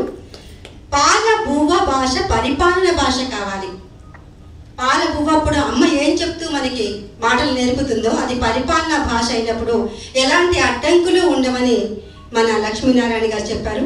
తప్పకుండా సార్, మీరు మాకు అక్షరానికి ఒక పెద్ద భుజస్కంధాల మీద చక్కటి ప్రణాళిక ఇచ్చారు. తప్పకుండా మనం అది చేద్దాం. మాకెప్పుడూ కూడా అక్షరయాన్ ఒక 4 వ్యక్తుల్ని తప్పకుండా గుర్తుపెట్టుకోవాలి. ఈ వేదిక మీద కృతజ్ఞతాపూర్వకంగా వాళ్ళకి నమస్కారం చేయాలి. పెద్దన్న పార్థసారథి గారు, మాకు చిన్న బుర్రా వెంకటేశం గారు, అక్షరయానికి చిన్న తమ్ముడు హరికృష్ణ గారు, అక్షరయాన్ పేరు పెట్టింది హరికృష్ణ గారు. వీళ్ళు ముందుండి నడిపిస్తారు, కానీ వెనకుండి మాకు మొత్తం సహాయ సహకారాలు అందించేది మన పెద్దన్న విద్యాసాగర్ రావు గారు. వారికి సభాముఖంగా ధన్యవాదాలు తెలియజేసుకుంటున్నాను. ఇప్పుడు మనము సన్మాన గ్రహీత కె శ్రీనివాస్ గారు పంప కవి సన్మానం జీవన సాఫల్యమా, పాత్రికేయ ప్రతిభా పురస్కారమా, పెద్ద చర్చ జరిగింది. చాలా మంది ఏమిటంటారంటే సన్మానాలు అంటే చాలా ఒప్పేసుకుంటారు. వీరు అస్సలు విలువలు కలిగిన మనిషి. ఏ సన్మానాలు తొందరగా స్వీకరించరు, తొందరగా బయటికి రారు. ఇంట్రావర్ట్ కె శ్రీనివాస్ గారు. అలాంటిది ఏ సన్మానం ఇద్దాం ఆయనకి అనుకున్నప్పుడు విద్యాసాగర్ రావు గారు ఒక్కసారి పంప కవి పురస్కారం, ఆది కవి కాళోజీ పురస్కారం ఇస్తున్నాం, దాశరథి పురస్కారం ఇస్తున్నాం, బాగుంది. కానీ పంప కవమ్మ 1100 సంవత్సరాల చరిత్ర ఉన్నది. మన తెలుగు భాషకి ప్రాచీన హోదాలో ముఖ్య పాత్ర పోషించారు. పంప కవి పురస్కారం మనం ఇచ్చేద్దాం ప్రతి సంవత్సరం అన్నారు. ఎంత గొప్ప మాట! మనం విస్మృతులైన కవులు ఎంతమంది? వెంకట కిషన్ రావు సార్ చెప్పారు, పంప కవి మన వేములవాడ నుంచి వచ్చి కన్నడ రాజ్యలక్ష్మిని చేపట్టి అక్కడ భుజకీర్తులు అందుకొని తిరిగి అస్మక రాజ్యం మా బోధన్ గర్వంగా చెప్పుకుంటా అక్కడ సమాధి అయ్యారు పంప కవి గారు. ఆ పంప కవి పురస్కారాన్ని తొలుత స్వీకరిస్తున్న వారు కె శ్రీనివాస్ గారు. ఆయన సామాన్యుడు సిరా చుక్క అంటాం. నిజాయితీ కలిగిన సంపాదకీయాలకి ఆయన కేర్ ఆఫ్ అడ్రస్. వారిని సత్కరించాక వారి ప్రసంగాన్ని కూడా మనం విందాం. ముందుగా వారిని సత్కరించుకుందాం. మీ అందరి కరత్వాల ధ్వనుల మధ్య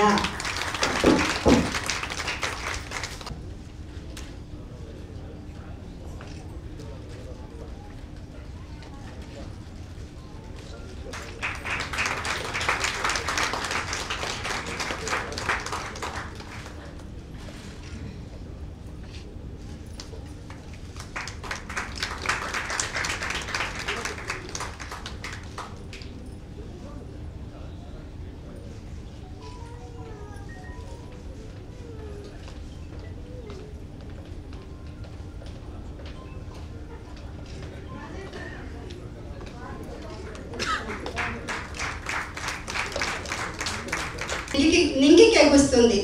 భావాలు మస్తిష్కాన్ని తలుచుకుంటూ పాఠకుల మెదళ్ళ వేళ్లు పట్టుకొని నడిపిస్తాయి.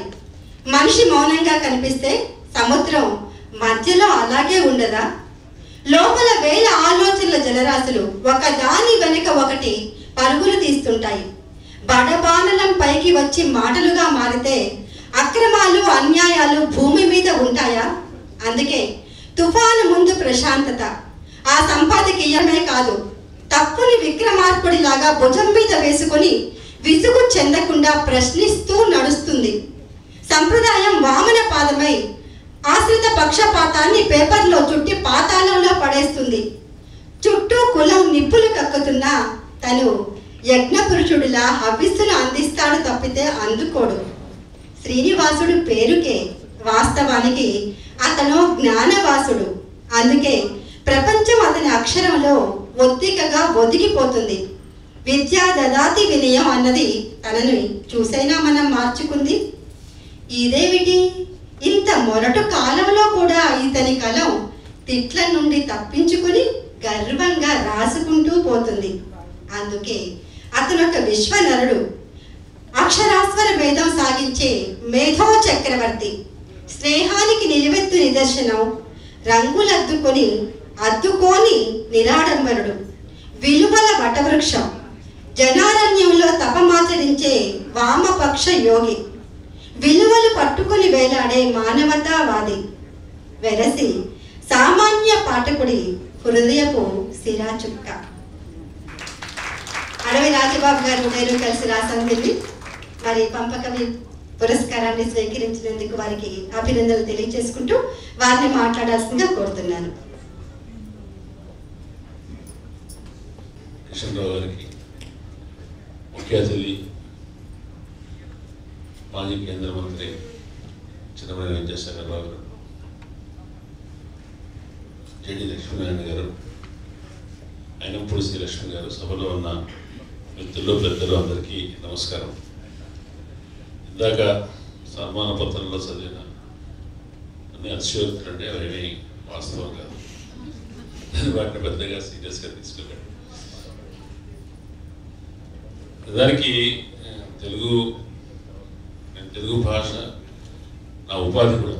తెలుగు భాషలోనే చదువుకున్నాను, తెలుగు సాహిత్యం చదువుకున్నాను. తెలుగు భాషలో రాయటమే నా వృత్తి.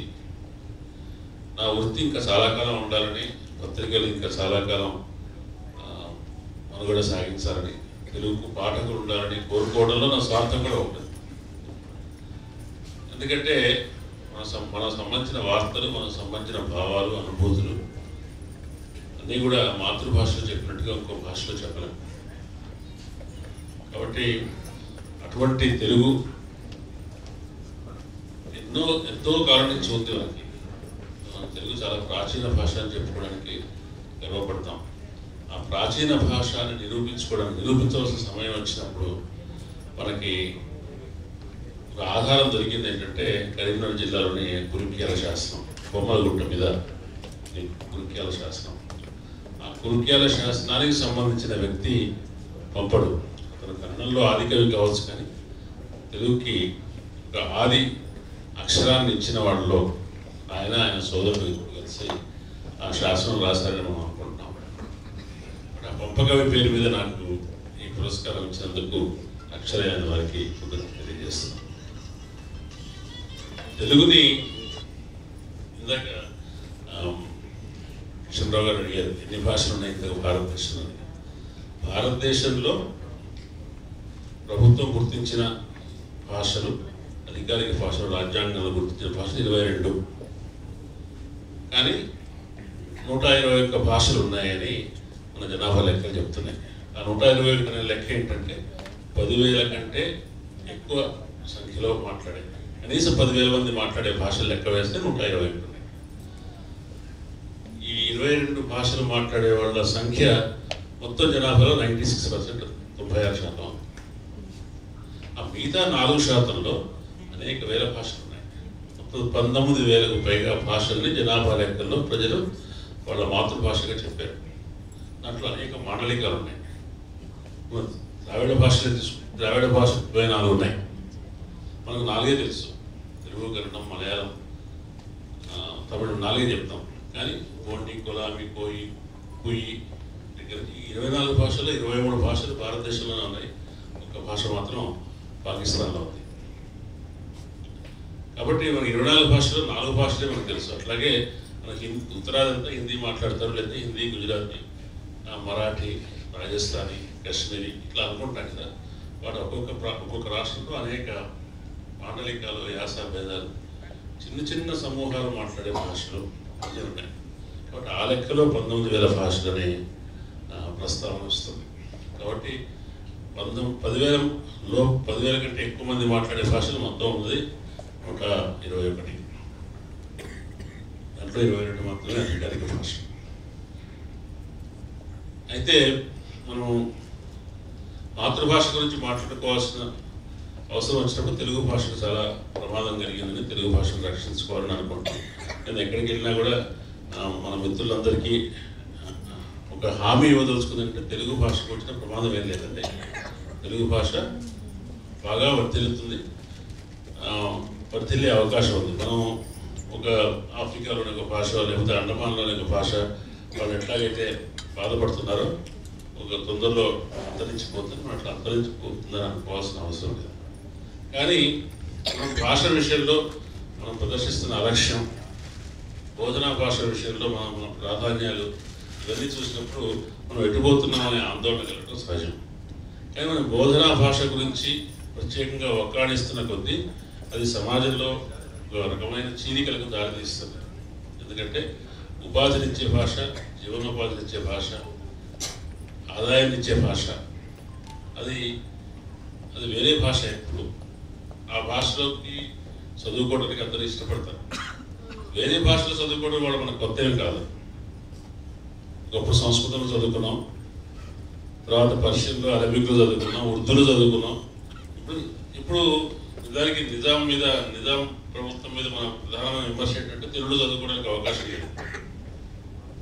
కాబట్టి దాని మీద మన వికాసంలో నిజాం ప్రభుత్వం మీద మన విమర్శలో భాగంగా మనం తెలుగును ప్రోత్సహించాలని అడిగాం, తెలుగు పాఠశాలల కోసం ఫైట్ చేశాం.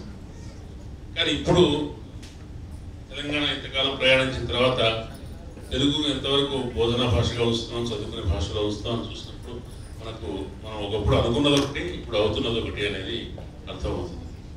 కానీ అనివార్యమైన విషయాన్ని మనం వాటి మీద ఒత్తిడి చేయకుండా మనం తెలుగును ఎట్లా చేసుకోవాలి.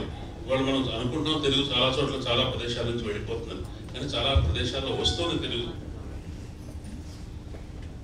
ఇవాళ గూగుల్, యాహూ, మైక్రోసాఫ్ట్ అన్ని వేదికల మీద తెలుగు ట్రాన్స్లేషన్స్ ఉన్నాయి, తెలుగు పేజెస్ ఉన్నాయి, తెలుగు సాఫ్ట్ పాటలు వస్తున్నాయి. హిందీ సినిమాకు తెలుగు సబ్ టైటిల్స్ వస్తున్నాయి, తెలుగు సినిమాలు ఇంగ్లీష్ సబ్ టైటిల్స్ వెళ్ళే చోటికి వెళ్తున్నాయి. తెలుగు భాష ప్రపంచంతో ఒక ఇంటరాక్షన్, అంతశ్చర్య అనేది చాలా పెరుగుతున్నప్పుడు తెలుగు మీద కృషి చాలా జరుగుతుంది. ఇవాళ మనం మాట్లాడితే దానంతట అదే మొబైల్ ఫోన్లో దానంతట అదే టైప్ చేసే సాఫ్ట్వేర్ కూడా వచ్చింది. కాబట్టి అత్యాధునిక సమాచార సాంకేతికతలు కూడా తెలుగు మీద చాలా కృషి చేస్తున్నారు. ఎందుకంటే తెలుగు మాట్లాడే ప్రజలు 16 కోట్ల మంది ఉన్నారు. వాళ్ళని రీచ్ కావాలి, మాతృభాష ద్వారానే రీచ్ కావచ్చు. నెల్సన్ మండేలా ఏమన్నారంటే ఒక మనిషికి అతనికి తెలిసిన భాషలో నువ్వు మాట్లాడితే అతని బుద్ధికి మాత్రమే చేరుతావు, కానీ అతని భాషలో నువ్వు మాట్లాడితే అతని హృదయానికి చేరుతావు. కాబట్టి హృదయానికి చేరడం అనేది సాహిత్యానికి, సంస్కృతికి లేదా వ్యాపారానికి కూడా అవసరమే. కాబట్టి ఈ ప్రపంచ వ్యాపార సంస్థలు, వ్యాపార సామ్రాజ్యాలు, సమాచార సాంకేతికత ఇవన్నీ కూడా తెలుగు ద్వారా మన ప్రజలకు చెప్పుకోవడానికి ప్రయత్నిస్తాయి. ఆ ప్రయత్నంలో మనం కూడా భాగస్వామ్యం కావాలి. తెలుగును మరింతగా ఎట్లా సాంకేతికతతో అనుసంధానించాలి, ఎట్లా ఉపయోగించుకోవాలి సాంకేతికత అన్నది కూడా మనం ఆలోచించాల్సిన అవసరం. ఇండియన్ రచయిత గూగి అనే ఆయన ఒక మాట అన్నాడు. ఎందుకంటే అందరి ప్రపంచంలో అన్ని చోట్ల కంటే ఎక్కువగా ప్రమాదంలో ఉన్న మాతృభాషలు ఆఫ్రికాలో ఉన్నాయి. అక్కడ కూడా ఇంగ్లీషే అన్ని చోట్ల సర్వవ్యాప్తంగా ఉంది. ఆయన ఏమన్నాడంటే ఇంగ్లీష్ను ఉపయోగించుకోండి కానీ ఇంగ్లీష్కి ఉపయోగపడకండి. మనం కూడా ఇంగ్లీష్ను ఉపయోగించుకోవాలి, ఇంగ్లీష్కి ఉపయోగపడదు. ధన్యవాదాలండి. ఇంగ్లీష్ని కాటుకగా అత్తుకోగాని ఒళ్ళంతా పూసుకోకు నల్లబడతావు. ఇంగ్లీషుని ఇంగువగా ముద్దగా మింగితే బాగుంటుంది కానీ అదే ఇంగువని మొత్తం ముద్దగా మింగపోకు రుచి చెడుతుంది అన్నారు. కాబట్టి మనం ఎంతవరకు వాడుకోవాలో అంతవరకు వాడుకోవాలని చాలా చక్కగా చెప్పారు. నిజానికి సత్యానికి ఉన్న వైవిధ్యం ఏంటండి? నిజం, సత్యం. తెగ ఆలోచించారు, రోజు మొత్తం ఆలోచించారు. ఈ రెంటిని ఎట్లా విభేదిస్తావు, నిజమేంటి సత్యం ఏంటి అని. మా వాళ్ళు చాలా ఈజీగా ఒక మాట చెప్పారు, పిచ్చిదానా నిజంలో మహేష్ బాబు నటించాడు, సత్యంలో సుశాంత్ నటించాడు. జీవితం ఎప్పుడు కాంప్లికేటెడ్గా తీసుకోకూడదండి. మనం ఈజీ గోయింగ్, మెల్లిగా వెళ్ళిపోవాలి, అది బాగుంటుంది. సరే, నేను చాలా చమక్కులు చెప్తాను. ఇందాక అందం గురించి మాట్లాడారు వివి లక్ష్మీనారాయణ గారు, పెద్దన్న మనం ఆడపడుచులం. అందం అనేది గుణమా రూపమా అని అడిగారు గాలిబ్ గారిని. గాలిబ్తో పెట్టుకుంటామా అండి? గాలిబ్ ఏమన్నాడు తెలుసా అండి? అది వరం అన్నాడు. అది గుణం కాదు, రూపం కాదు, అది వరం. దాంతోపాటు మరి పెద్దన్న సిహెచ్ విద్యాసాగర్ రావు గారు మాట్లాడడానికి వస్తున్నారు. మీరందరూ పేపర్లు తీసుకుని చక్కగా రాసుకోవచ్చండి, ఆ సౌలభ్యం కూడా ఉంది. ధన్యవాదాలు. విద్యాసాగర్ రావు గారికి నేను ఇక్కడ ఇంకొక కృతజ్ఞత కూడా తెలియచేయాలి. 20 ఏళ్ల క్రితం మా వారు బెడ్ రిడన్ అయిపోయి మనిషి బెడ్ మీద నుంచి లెగవట్లేదు, మొత్తం కుటుంబం అంతా అల్లకల్లోలం అయిపోయింది. నేను నిజామాబాద్లో వర్క్ చేస్తున్నా. నేను 6 నెలలు బెడ్ మీద ఇక్కడే మా హస్బెండ్ ఉన్నప్పుడు నేను సపర్యాలు చేస్తూ లాస్ ఆఫ్ పే కూడా అయిపోయింది అది మొత్తం. అప్పుడు వారి మేనకోడలు శ్రీవాణి నన్ను సాగర్జీ దగ్గర తీసుకెళ్ళింది 20 ఏళ్ల క్రితం. నేను నా కష్టం చెప్పుకున్నాను. ఒక 5 నిమిషాలండి, నమ్మరు, 5 నిమిషాలు నా ట్రాన్స్ఫర్ ఆర్డర్ ట్యాక్స్లో వచ్చింది. నా జీవితం నేను ఇప్పుడు నిలబడ్డానంటే అందుకు కారణం వారి పెద్ద మనసు. వారికి కృతజ్ఞతలు తెలియజేసుకుంటూ వారిని మాట్లాడాల్సిందిగా కోరుతున్నాను. అవును, మనం భాష గురించి మాట్లాడుకుంటున్నాము. భాష అంటే ఆత్మల్ని పలికించేది అన్నాము. సాగించక స్వరాల ఆలాపన స్వర్గాలు తెగి వెన్నెలపై మౌనం కురియవచ్చు, జ్ఞాపకాల వసంతాలు విరియవచ్చు. ఒక్క పాట వింటే చాలండి, మధురిమతో మనం హృదయాలు పులకించిపోతాయి. అలాంటి చక్కటి గాయకుడు వికారాబాద్ నుంచి వచ్చారు. ఈ కార్యక్రమం కోసమే వచ్చారు. వేణుగోపాల్ గారిని సాధారణంగా వేదిక మీదకి స్వాగతిస్తున్నాం.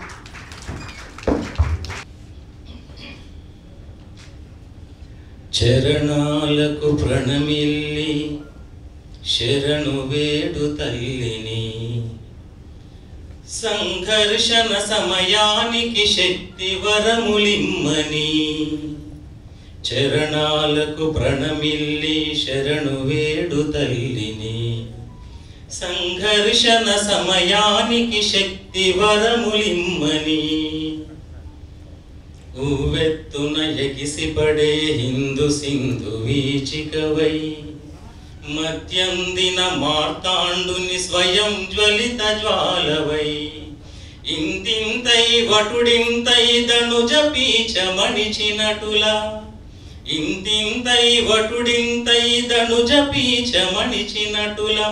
హరిగణముల పరిమాత్సగ వీరుడవై నీవు లేచి, శరణు వేడు తల్లిని శక్తి వరములిమ్మని.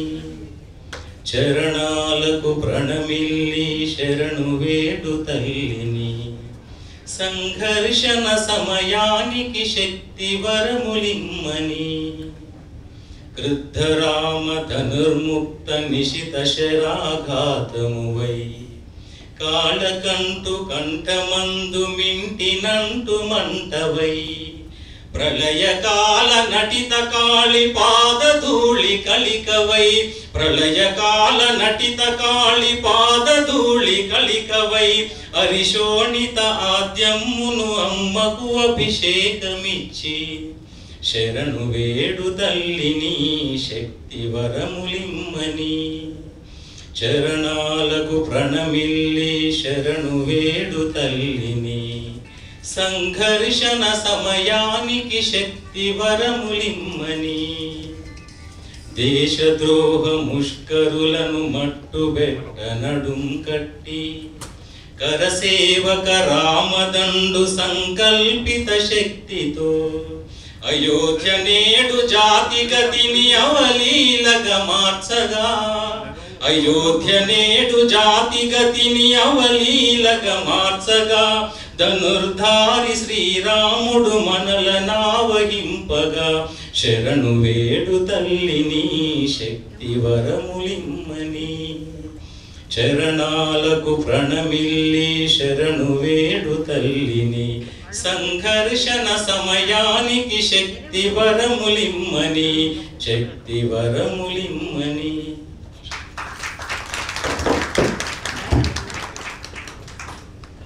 చెన్నమనేని వంశ చిన్మయ తేజం వినమ్ర విస్తార విషయ పరిజ్ఞాని సిహెచ్ విద్యాసాగర్ రావు గారిని మాట్లాడాల్సిందిగా కోరుతున్నాను.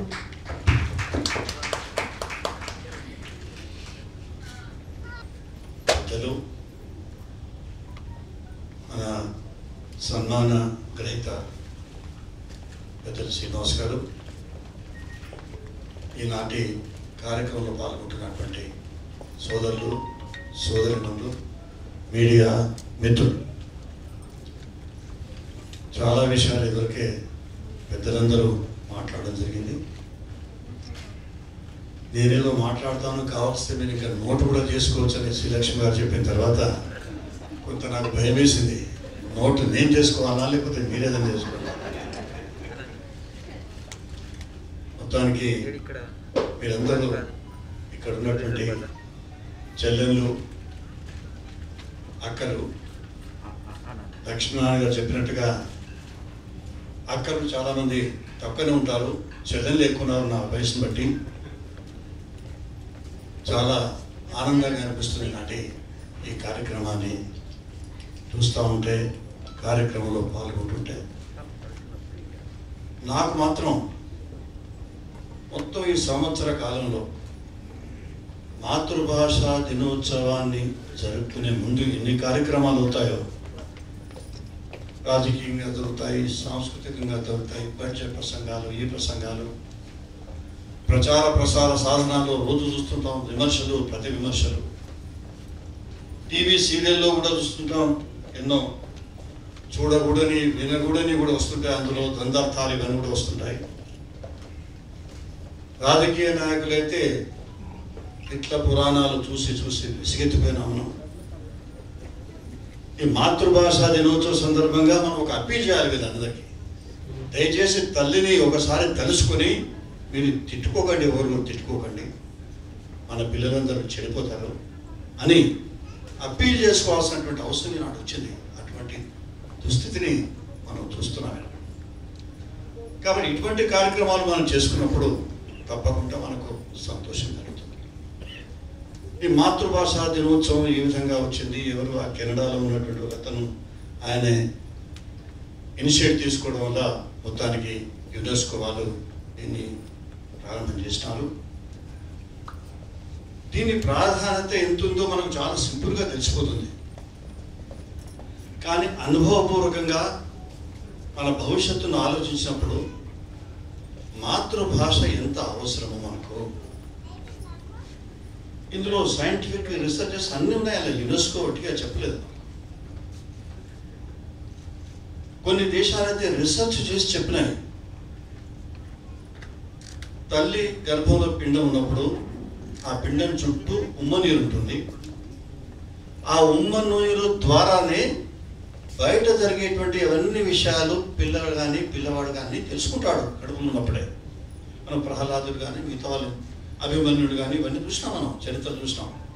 ఇవి పుక్కిడి పురాణాలు అనుకున్నప్పటికీ కూడా ఇప్పుడు మనం ప్రపంచవ్యాప్తంగా చేస్తున్నటువంటి శాస్త్రజ్ఞులు చేస్తున్నారు, సైంటిఫిక్ నాలెడ్జ్ ఉన్న వాళ్ళందరూ కూడా చేస్తున్నారు. తప్పకుండా పిల్లవాడు ఆలోచిస్తుంటాడు, తల్లి కడుపులో ఉన్నవాడు అన్నీ వింటాడు, తిట్లు వింటాడు, మంచి వింటాడు, శ్లోకాలు వింటాడు, అన్నీ వింటాడు. వాడు ఏది జ్ఞాపకొచ్చుకున్నారో జ్ఞాపకొచ్చుకోవాలి. అది ఉమ్ము నీరు ద్వారా అవుతుంది. పాపం 9 మాసాలు ఉన్న తర్వాత ఇంకా అనుకుంటాడు, తల్లిగా పోను చిరస్థాయిగా ఉంటే బాగుంటుంది, నాకు మా అమ్మ బాగుంది, నాకు ఆహారం వస్తుంది అనుకుంటాడు. కానీ ప్రకృతి రీత్యా తప్పదు, 9 మాసాల తర్వాత రావాల్సిందే, లేకుంటే ఆపరేషన్ జరుగుతుంది. అందుకోసం కావచ్చు బహుశా పిల్లవాడు వచ్చిన తర్వాత ఇన్ని రోజులు ఇంత చాలా చక్కగా ఉన్నాను, ఎన్నో విషయాలు తెలుసుకుంటున్నాను, మరి ఈనాడు బయటకు వస్తున్నాను కాబట్టి మరి ఏడవగా తప్పదని ఏడుస్తాడు పిల్లలు. అది పిల్లవాడు ఏడుస్తాడు కదా, ఏడవకపోతే ఏడిపిస్తారు. ఇది అందులో ఉన్నప్పుడు ఏ భాషనైతే ఆయన గ్రహించుకుంటాడు, అది ఏ ప్రాంతమైనా కానీ భాషకు, ప్రాంతానికి, దేశానికి సంబంధం లేదు. తల్లి గర్భంలో ఉన్నటువంటి పిల్లవానికి ఏదైతే భాష వస్తుందో తప్పకుండా వస్తుంది. చెప్తేనే వెంటనే రాయకపోవచ్చు, చదవవచ్చు, స్పీచ్ ఇవ్వకపోవచ్చు, కానీ అన్నీ తెలుసుకుంటాడు. ఆ పిల్లవానికి మళ్ళీ చదువులు వేరే భాషలో నేర్పినట్టయితే, పుట్టిన పిల్లవానికి తర్వాత ఒక 5 సంవత్సరాల వరకు మాతృభాషలో విద్య బోధించకపోయినట్టయితే వాడు మేధావి కాలేడు. ఏ భాష ప్రపంచంలో ఎవడైనా కూడా 5 సంవత్సరాలు మాతృభాషలో ఉండాలి. అంటే ఇంగ్లీష్ వ్యతిరేకం కానే కాదు. ఇంతకుముందు లక్ష్మణ గారు చెప్పినట్టుగా అదొక టూల్. అది మన భాష సంస్కృతో లేకపోతే మనం ఒక ఇదేదో కాదది, అదొక టూల్ మాత్రమే. అయితే కనీసం 5 సంవత్సరాలు మీరు తెలుగు భాషలో నేర్చుకున్నట్టయితే తెలుగుతో పాటు ఇంతకుముందు శ్రీలక్ష్మి గారు చెప్పినట్టుగా వాడికి ఎన్ని భాషలు వచ్చినా కూడా ఆ సాఫ్ట్వేర్గా ఉంటుంది మెదడులో, దాన్ని తర్జుమా చేసుకుంటాడు అంతే. తెలుగు సాఫ్ట్వేర్ ఉంది, దాన్ని ఏ భాష అంటే ఆ భాష, స్పెయిన్ కానీ, పర్షియన్ కానీ, ఉర్దూ కానీ, హిందీ కానీ, స్పానిష్ కానీ, ఇవన్నీ చూస్తున్నాం కదా మనం. అందరూ కూడా నేర్చుకునే, ఆ పిల్లవాడు నేర్చుకునే అవకాశం ఉంటుంది. దానికి బేస్ తప్పకుండా తెలుగు ఉండాలి. ఈ మాతృభాషా దినోత్సవాన్ని మనం జరుపుకుంటున్నప్పుడు 20 సంవత్సరాలు అంత బాగా లేదు. ఇందులో నేను ముఖ్యంగా చెప్పడమే కాకుండా మనమందరం ఒక ఉద్యమంలో తీసుకుందాం దీన్ని. ఎందుకంటే మాతృభాషకు సంబంధించి ఎంతోమంది పెద్దలు ఉన్నారు.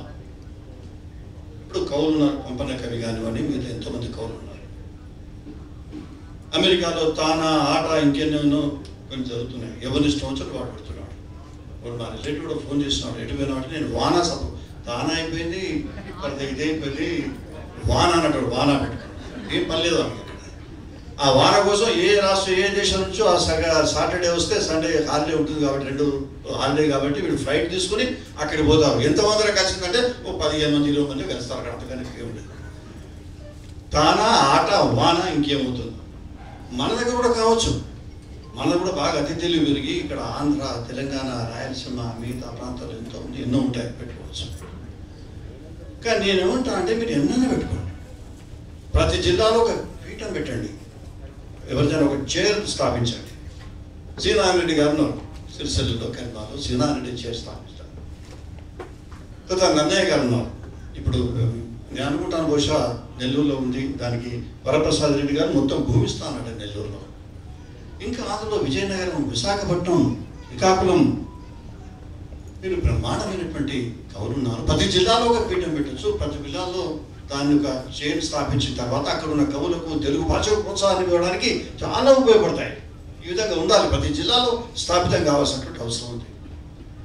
కానీ ప్రతి జిల్లాలో, ప్రతి రాష్ట్రంలో, ప్రతి దేశంలో ఈ విధంగా తమ మాతృభాషలకు సంబంధించి తప్పకుండా ప్రాధాన్యత ఇవ్వాలి.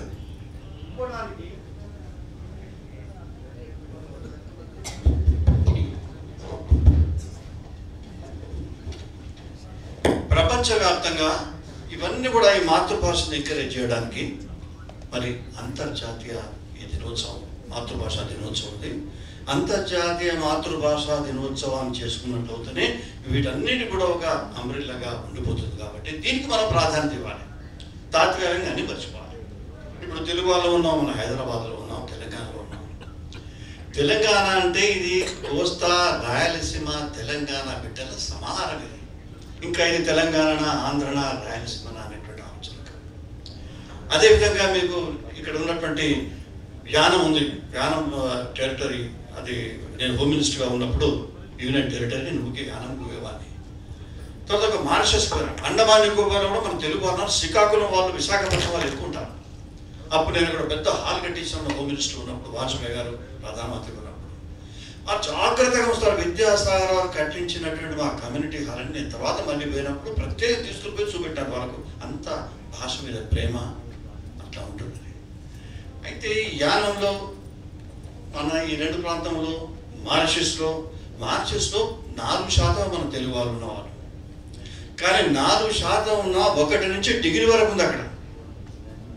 160 మంది లెక్చరర్స్ ఉన్నారు అక్కడ. మన దగ్గర లేదు, మన పండితుడి దగ్గర. ఆ భాష మీద బాగా ప్రేమ ఉంది. అమెరికా కానీ ఇతర దేశాల్లో కానీ అన్ని ప్రాంతాలకు ఈ తెలుగు విస్తరించడానికి కోసం దీని ఒక ఆసరగా తీసుకున్నాము. సరంటాము నెపం కావచ్చు, ఆసర కావచ్చు, ఇది వాస్తవం కూడా. ఇది అంతర్జాతీయంగా వాళ్ళు నాకు తెలియదు అసలు. నేను హోమ్ మినిస్టర్ ఉన్నప్పుడు నాకు బంగ్లాదేశ్ హై కమిషన్ గారికి వచ్చి ఆయన చెప్తా ఉంటే ఏదో చెప్తున్నా అనుకున్నాను నేను. చెప్తూ కళ్ళనీళ్ళు తీసుకున్నాడు ఆయన. 1950లో మావలే విధంగా విద్యార్థులు చనిపోయినారు. మేము మాతృభాష కోసం ఎంత బాధపడ్డాం. అప్పుడు జిన్నా గారు అక్కడ అయిన తర్వాత మొత్తం ఉర్దూ భాషను రుద్దినప్పుడు దానికి వ్యతిరేకంగా ఉద్యమం వచ్చింది. అసలు మాతృభాష ఎన్నో ఉద్యమాలకు నాయకత్వాన్ని వహిస్తుంది, లీడర్. ఇప్పుడు విశాఖ హక్కు, ఆంధ్ర హక్కు అన్నాం మనం. ఒక చిన్న పదం, వేదం తెలియని పదం అది. ఇప్పటికి ఎవరైనా కూడా మా హక్కు అంటారు, విశాఖ హక్కు మా హక్కు అంటారు. అది ఇంగ్లీష్లో చెప్తే అంతా బాగుంటుంది. అది ఈ విధంగా కొన్ని తెలుగు భాషలో వచ్చినటువంటి ప్రజల హృదయాల్లోకి పోతుంటాయి అటువంటి పదాలన్నీ ఎన్నో ఉంటాయి. బాలగంగాధర్ తిలక్ అన్నట్టుగా స్వాతంత్రం మా జన్మ హక్కు అంటే అది మిగతా భాషలకు తర్జుమా అందరూ చేసుకున్నారు ప్రపంచంలో, మన భారతదేశంలో. కానీ ఇంత స్వీట్గా అనిపించదు మన తెలుగు భాషలో అనుకున్నది. ఆ మరాఠీలో కూడా వస్తే అంత బాగా అనిపించదు. నాకు రాజ్భవన్లో ఒక బంకర్ ఏదో సీక్రెట్గా దొరికితే దాన్ని తవ్వి తీసి దాన్ని మొత్తం ఒక ఎగ్జిబిషన్గా పెట్టి నేను అక్కడ వాళ్ళకు డైరెక్షన్ ఇచ్చిన రిటర్న్గా బాలగంగాధర్ తిలక్ గారు ఏదైతే జైల్లో ఉన్నాడో ఆ సీన్ ఒకటి పెట్టండి. అక్కడ హైకోర్టులో ఉంది, మహారాష్ట్ర హైకోర్టులో బాలగంగాధర్ తిలక్ ట్రయల్ అయితే జరిగిందో ఆ విధంగా ట్రయల్ అంతా యాజ్ ఇట్ ఈస్ అక్కడ రీప్రొడ్యూస్ చేసినాం. చాలా చక్కగా ఉంటుంది. దాన్ని మనం ఈ జైల్లో రీప్రొడ్యూస్ చేద్దాం. గవర్నర్ బిల్డింగ్లో ఏదో అండర్ గ్రౌండ్లో మనం ఏదో బంకర్ను మనం వెతికి తీసినాము. అంటే ఒక జైలు కూడా ఉంది, జైలు మాత్రం ఉంది. చేసి అందులో అన్ని భాషలలో బాలగంగాధర్ తిలక్ గారు అయితే స్వాతంత్రమైన నా జన్మ హక్కు అని చెప్పినాడో అది అవన్నీ కూడా ఎక్కువ దీనిలో మీరు మీటర్ నొక్కితే అవన్నీ శబ్దాలు వినిపించే విధంగా మీరు పెట్టాలనేటువంటి విషయం చెప్పినాను. సో మాతృభాషలో ఉన్నటువంటి తొందరగా ఆకట్టుకునేటువంటి పరిస్థితి ఉంటుంది. దీనికోసం నేను కొన్ని డిమాండ్ చేసేది సాధారణంగా డిమాండ్ ఈ మధ్యన అందరు రాజకీయ నాయకులు చేస్తుంటారు డిమాండ్లు, కమాండ్లు. దాంతోపాటు 2-3 తిట్టు కూడా తిట్టుకుంటారు. వేరే వాడు వెయిట్ చేస్తుంటాడు. ఇంకో అతను వీడేం తిడతాడు ఇవాళ ఈ పార్టీ నుంచి అని, ఇంకేం పనిలేదు కానీ వెయిట్ చేయడం అంతే. ఆ తిట్టిన తర్వాత మళ్ళీ ప్రెస్ కాన్ఫరెన్స్ పెట్టాడు, ప్రెస్ కాన్ఫరెన్స్ దాచి తిట్టుకోవడం, వీళ్ళన్నీ బ్రహ్మాండంగా ప్రచారం చేయడం. ఒకవేళ మర్చిపోతే పాప రిపోర్టర్ అవుతారు, ఆయన ఇది కూడా అన్నాడు కదండి మరి దీనికి ఏమంటారో మీరు ఉంటారు కానీ మర్చిపోతారు. అది కూడా ఫినిష్ అయ్యి మళ్ళీ తెల్లారి మళ్ళీ వెయిటింగ్, మళ్ళీ వీడియో అంటాడు. అన్నీ వీళ్ళు ఇచ్చే తిట్లే వాళ్ళకి ఒక ఉద్యోగం పోతున్నారు. దీన్ని తాత్కాలికమైనది, ప్రజలు బాగా ఆలోచిస్తారు. మీరు ఒకవేళ ఇంగ్లీష్లో స్పీచ్ ఇచ్చి గ్రామంలో పోయి నాకు ఓటేయండి అంటే ఇంగ్లీష్లో ఓటేయండి, వాడు ఓటేయడు. నువ్వు వారికి అర్థమైన భాషలో నువ్వు ఏం చేస్తావో చెప్తేనే ఓటేస్తారు. కానీ ఇట్లా ఓటు కోసం కానివ్వండి మిగతా ఏదైనా కూడా తెలుగు భాషలో, నీ మాతృభాషలో వాడు అర్థమయ్యేటువంటి భాషలో చెప్తేనే అవుతుంది. నాకు ఈ మధ్యన బాగా అనిపించింది, శ్రీలక్ష్మి గారితో కూడా నేను చెప్పినాను. ఇది మనం తెలుగు భాష అనేది నాకు ప్రాధాన్యత ఎప్పుడు అనిపించింది. మన ఈ మధ్యన డాక్టర్స్ అందరూ కూడా ఈ మన కరోనా మహమ్మారి వచ్చినప్పుడు, ఒమిక్రాన్ వచ్చినప్పుడు, మళ్ళీ వచ్చింది ఒమిక్రాన్. కరోనా ఇంతమందిని చంపించింది. ఒమిక్రాన్ ఏం చేస్తుందో అనేటువంటి బాధ పడుతున్నప్పుడు ఇళ్ళలో తల్లులు కానీ ఎవడో ఢిల్లీకి వెళ్ళి ఉంటాడు, ఆయన ఒక పెద్ద పిఎం ఆఫీసులో ఉన్నతేనే ఒకసారి అన్నాడు, ఆయన స్టేట్మెంట్ ఇచ్చినాడు. ఇది పిల్లల మీద అఫెక్ట్ ఇస్తుందో అని రాసినాడు. అది చెప్పినాడు, ఆయన టెలివిజన్లో చెప్పినాడు. చెప్తే నేను లెటర్ రాసిన ప్రైమ్ మినిస్టర్, ఇది బాగా లేదు, ఇది తల్లులు ఎంత బాధపడతారు పిల్లలకు వస్తుందంటే. ఎవడెవడు అందరు తెచ్చిపోతారు, ఇంటింటికి శవం అవుతుంది, ఇంటింటికి గ్రేవ్ యార్డ్ అవుతుందని కూడా చెప్తుంటాడు, ప్రచార ప్రసార సాధనలో వస్తుందని. కాబట్టి కానీ మన డాక్టర్లు ఈ ఒమిక్రాన్ వల్ల ఏమి కాదు అని చాలా స్పష్టంగా చెప్తున్నారు.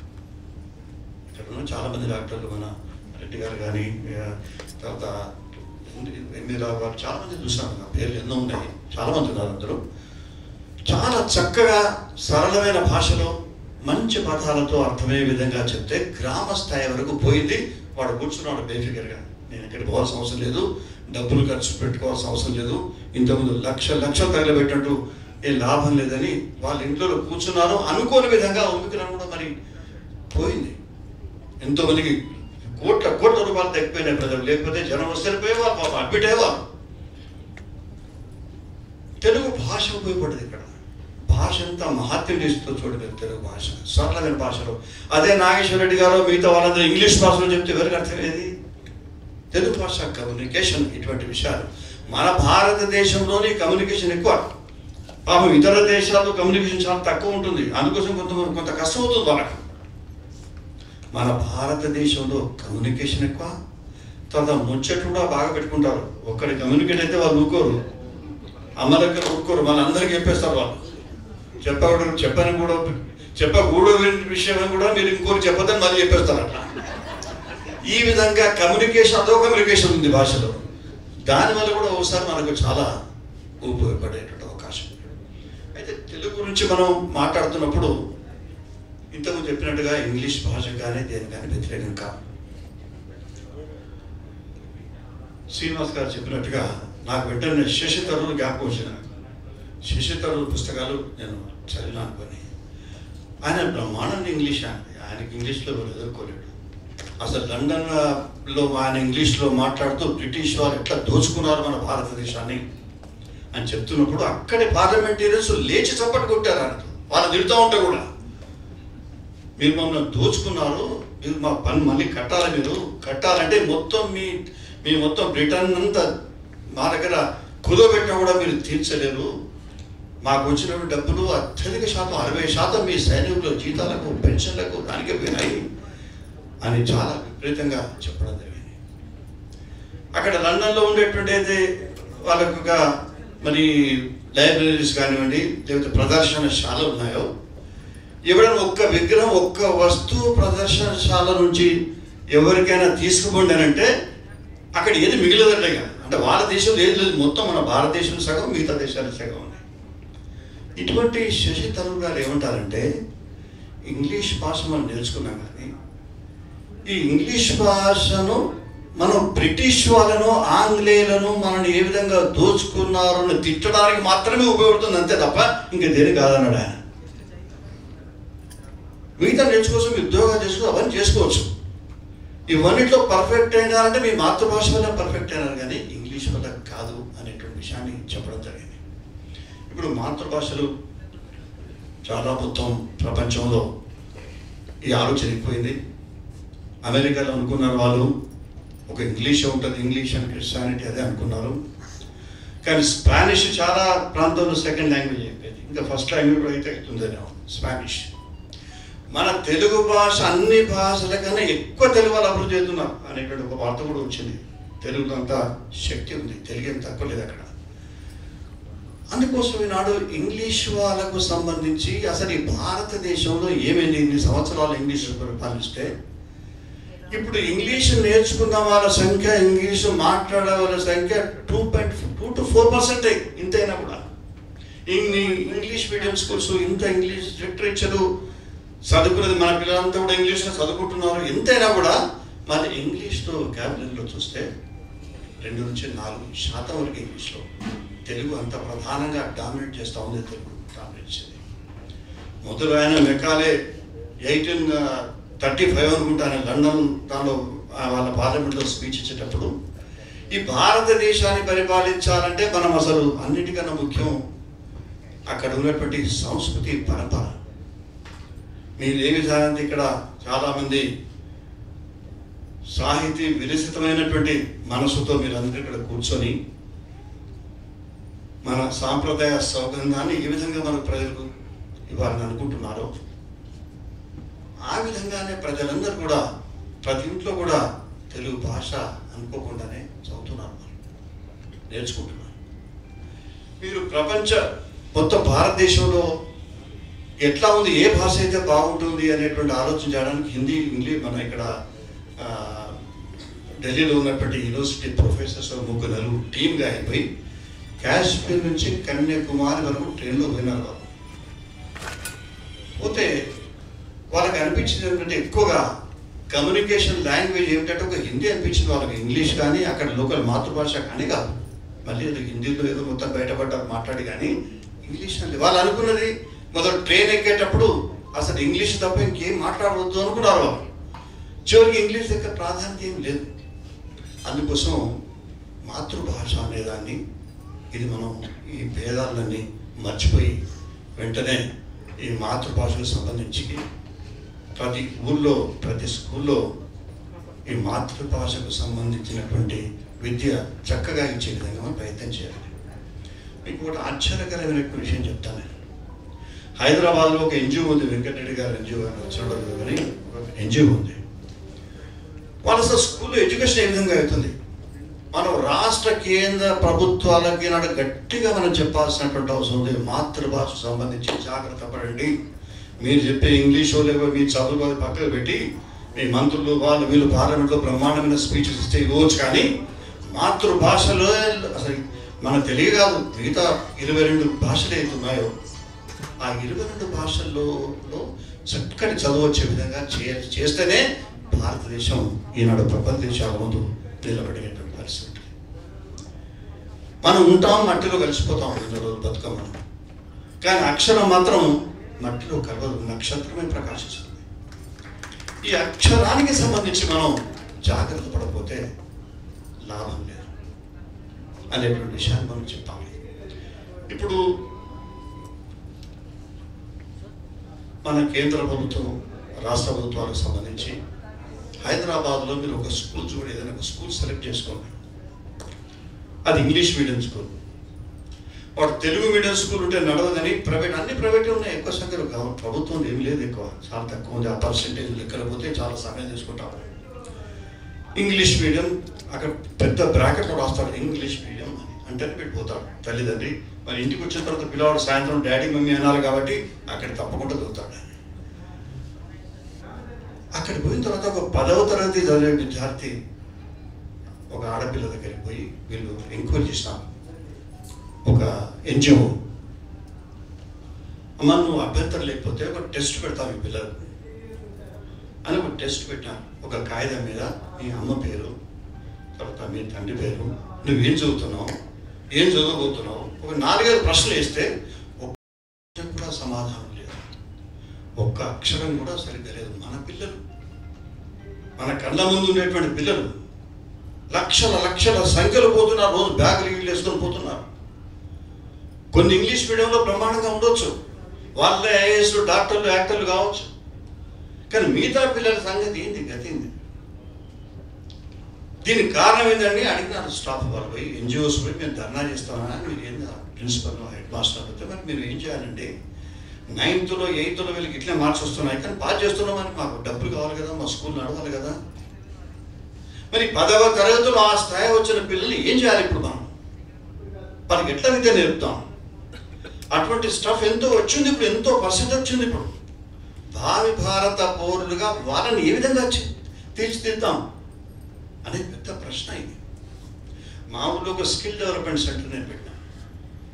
స్కిల్ డెవలప్మెంట్ సెంటర్ పెడితే అందులో ఎలక్ట్రీషియను, ప్లంబరు వీళ్ళందరూ ట్రైనింగ్ అయిపోయి నడిపే పరిస్థితి లేదు కాబట్టి జిఎంఆర్ నోడు, జిఎంఆర్కు టాటా స్కే వాళ్ళకి ఇచ్చేస్తాం. పాపం వాళ్ళు బాగా నడుపుతున్నారు. మామూలు ఇంజనీర్ చదివిన ఒక 10 మంది ఉన్నారు విద్యార్థులు, వానికి జాబ్ లేదు, వానికి చదువు లేకపోతే జాబ్ కూడా ఇస్తారు ప్రైవేట్ వాళ్ళ కంపెనీలో. మరి చూస్తే ఇంటర్వ్యూ తీసుకుంటేనే అసలు ఇంజనీరింగ్ జాబ్ కాదు, కేవలం అక్కడ వాచ్మెన్ కూడా పెట్టుకోరు వాని, కానీ ఇంజనీర్ చదివినాడు వాని. కానీ స్కిల్ డెవలప్మెంట్లో వారు ఒక 3 మాసాలే అక్కడనే భోజనం చేసి అక్కడనే పండుకొని ఒక ఎలక్ట్రీషియన్గా ప్లంబర్కి అయిపోయి వాడు కేవలం మస్కట్ దుబాయ్ అనే కంపెనీకి నేను జిఎంఆర్ ఆధ్వర్యంలో నేను ఎలక్ట్రీషియన్గా ట్రైనింగ్ అయినాను, ప్లంబర్గా అయినానంటే అక్కడి నుంచి టికెట్ పంపుతున్నారు వీళ్ళు తీసుకుపోవడానికి.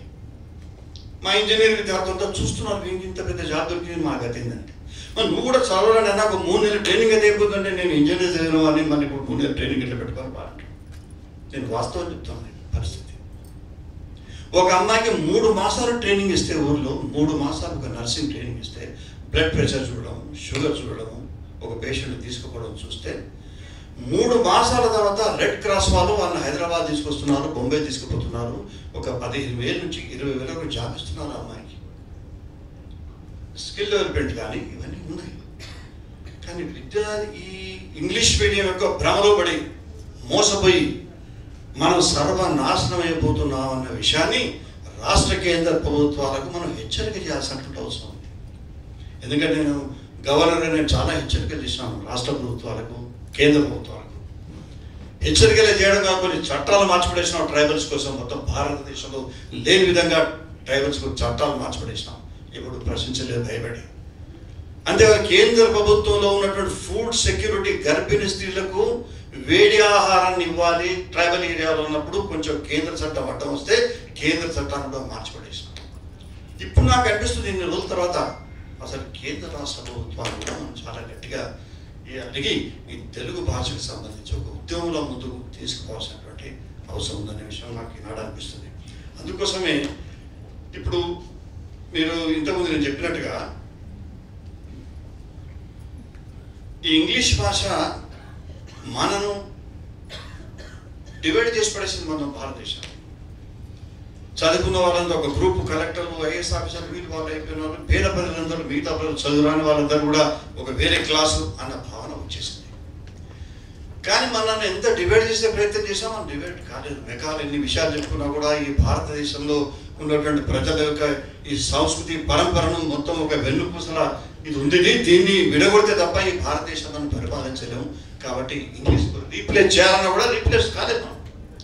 అదేవిధంగా ప్రపంచవ్యాప్తంగా కూడా మీరు చూస్తే 1958 నుంచి ఇప్పటి వరకు 1 మిలియన్ ప్రజల్లో ప్రపంచవ్యాప్తంగా అసలు ఇంగ్లీష్ ఎంత ఉంది అంటే 58లో 9.8% ఉంది 1 మిలియన్లో ఉంటే 92 వరకు అది 7.6 వరకు వచ్చేసింది. మనం ఏ విధంగా ఈనాడు మాట్లాడుకుంటున్నామో ఈ సదస్సులో ప్రపంచవ్యాప్తంగా అందరూ మాతృభాష వాళ్ళు మాట్లాడుకుంటున్నాం. ఇంగ్లీష్ మెల్లమెల్లగా తక్కువ పోతుంది. తక్కువ కావాలని మేము కోరుకోవడం లేదు, కమ్యూనికేషన్ ఉండాలి మనం. కానీ మాతృభాష యొక్క ఇంపార్టెన్స్ ఆ విధంగా ఉంది కాబట్టి మనం ఆలోచించాలి. తర్వాత ఒక 2-3 విషయాలు చెప్పి ఒక డిమాండ్స్ నేను చెప్పి నేను ముగిస్తాను. ఒకటి, తెలుగు భాషకు సంబంధించి మన దగ్గర ఇప్పుడేదో మరి మన కొత్త వీసీ గారు వచ్చినారు, మిగతా అందరు ప్రయత్నం చేస్తున్నారు. కానీ వారికి ప్రభుత్వాలు, కేంద్ర రాష్ట్ర ప్రభుత్వాలు అత్యంత ప్రాధాన్యతను సంతరించుకున్న యూనివర్సిటీ, సంతరించుకున్న సబ్జెక్ట్ మీది, ఇది అవసరమనే భావనను కల్పించి దానికి తగిన సహాయం లేకపోతే పాపం వాళ్ళు కూడా ఏం చేయలేరు.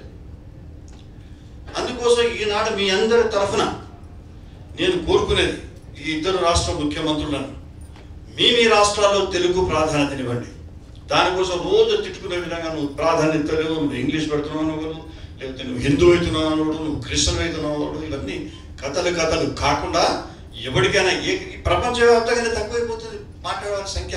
నువ్వు చేస్తే మాత్రం ఏమవుతుంది ఇండియాలో 1% తగ్గిపోయింది ఇదివరకే మాట్లాడేది. అందుకోసం మీరందరూ కూడా 5 తరగతుల వరకు ఆ మాతృభాష తెలుగులోనే విద్య వచ్చేటట్టు, తర్వాత ఒక ఇంగ్లీష్ లెక్చర్ పెట్టండి. ఇంగ్లీష్ కాదు ఇంకా ప్రపంచంలో ఎన్ని భాషలు ఉన్న వాళ్ళు పెట్టడం నేర్చుకుంటాడు వాడు 5 సంవత్సరాల తర్వాత. పెద్ద ప్రమాదం ఏం లేదు.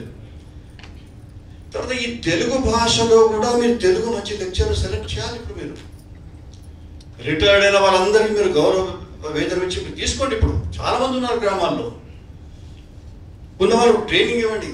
తెలుగు భాష కూడా రావాలి కదా, తెలుగు భాష రాకపోతే లాభం లేదు వాడికి. ఉన్న భాష కూడా పోతుంది. ఒక తల్లి చెప్పిన భాష తప్ప అసలు టీచర్ చెప్పిన భాష ఉందనే ఉండదు. అందుకోసము ఈ 2 ముఖ్యమంత్రులు. మూడవది యూనియన్ మినిస్ట్రీ, హెచ్ఆర్డి మినిస్ట్రీ కూడా మంచిగా ఆలోచించి, వాళ్ళు పెద్ద మంత్రులు ఎంతోమంది ఉంటారు, సబ్జెక్ట్ ఎంతోమంది ఉంటుంది. అది మంత్రులు ఎప్పుడు కంటిన్యూస్గా ఉండరు, ప్రభుత్వాలు మారిపోయే తెలియదు, తర్వాత మంత్రులు మారిపోయే తెలియదు.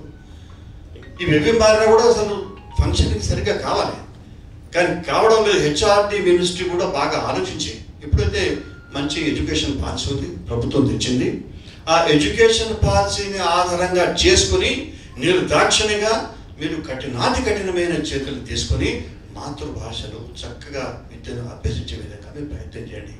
ఇంతకుముందు శ్రీలక్ష్మి గారు చెప్పినట్టు నా బిడ్డ ఊరికే నన్ను అంటుంటారు, నాకు ముగ్గురు, ఒక బిడ్డ, 2 మగపిల్లలు. మగపిల్లలకి మా తల్లి బాగా నా భార్య బాగా ప్రయత్నం చేసి వాళ్ళు ఏదో నాకు తెలియదు అసెంబ్లీలో ఉండేవాని. అప్పుడు 85 ఎన్టీ రామారావు గారు ముఖ్యమంత్రి. అప్పటి నుంచి మాకు ఇప్పుడు చాలా బిజీగా ఉండేది మేము అసెంబ్లీలో. మా 2 పిల్లలు మొత్తానికి నా భార్య ఇంగ్లీష్ మీడియం వేసి పడేసింది. నా బిడ్డలు మాత్రం నా దగ్గర పెట్టుకున్నాను కాబట్టి దాన్ని తెలుగు మీడియంలో వేసినాను, మాటపాటే హనుమంతరావు స్కూల్.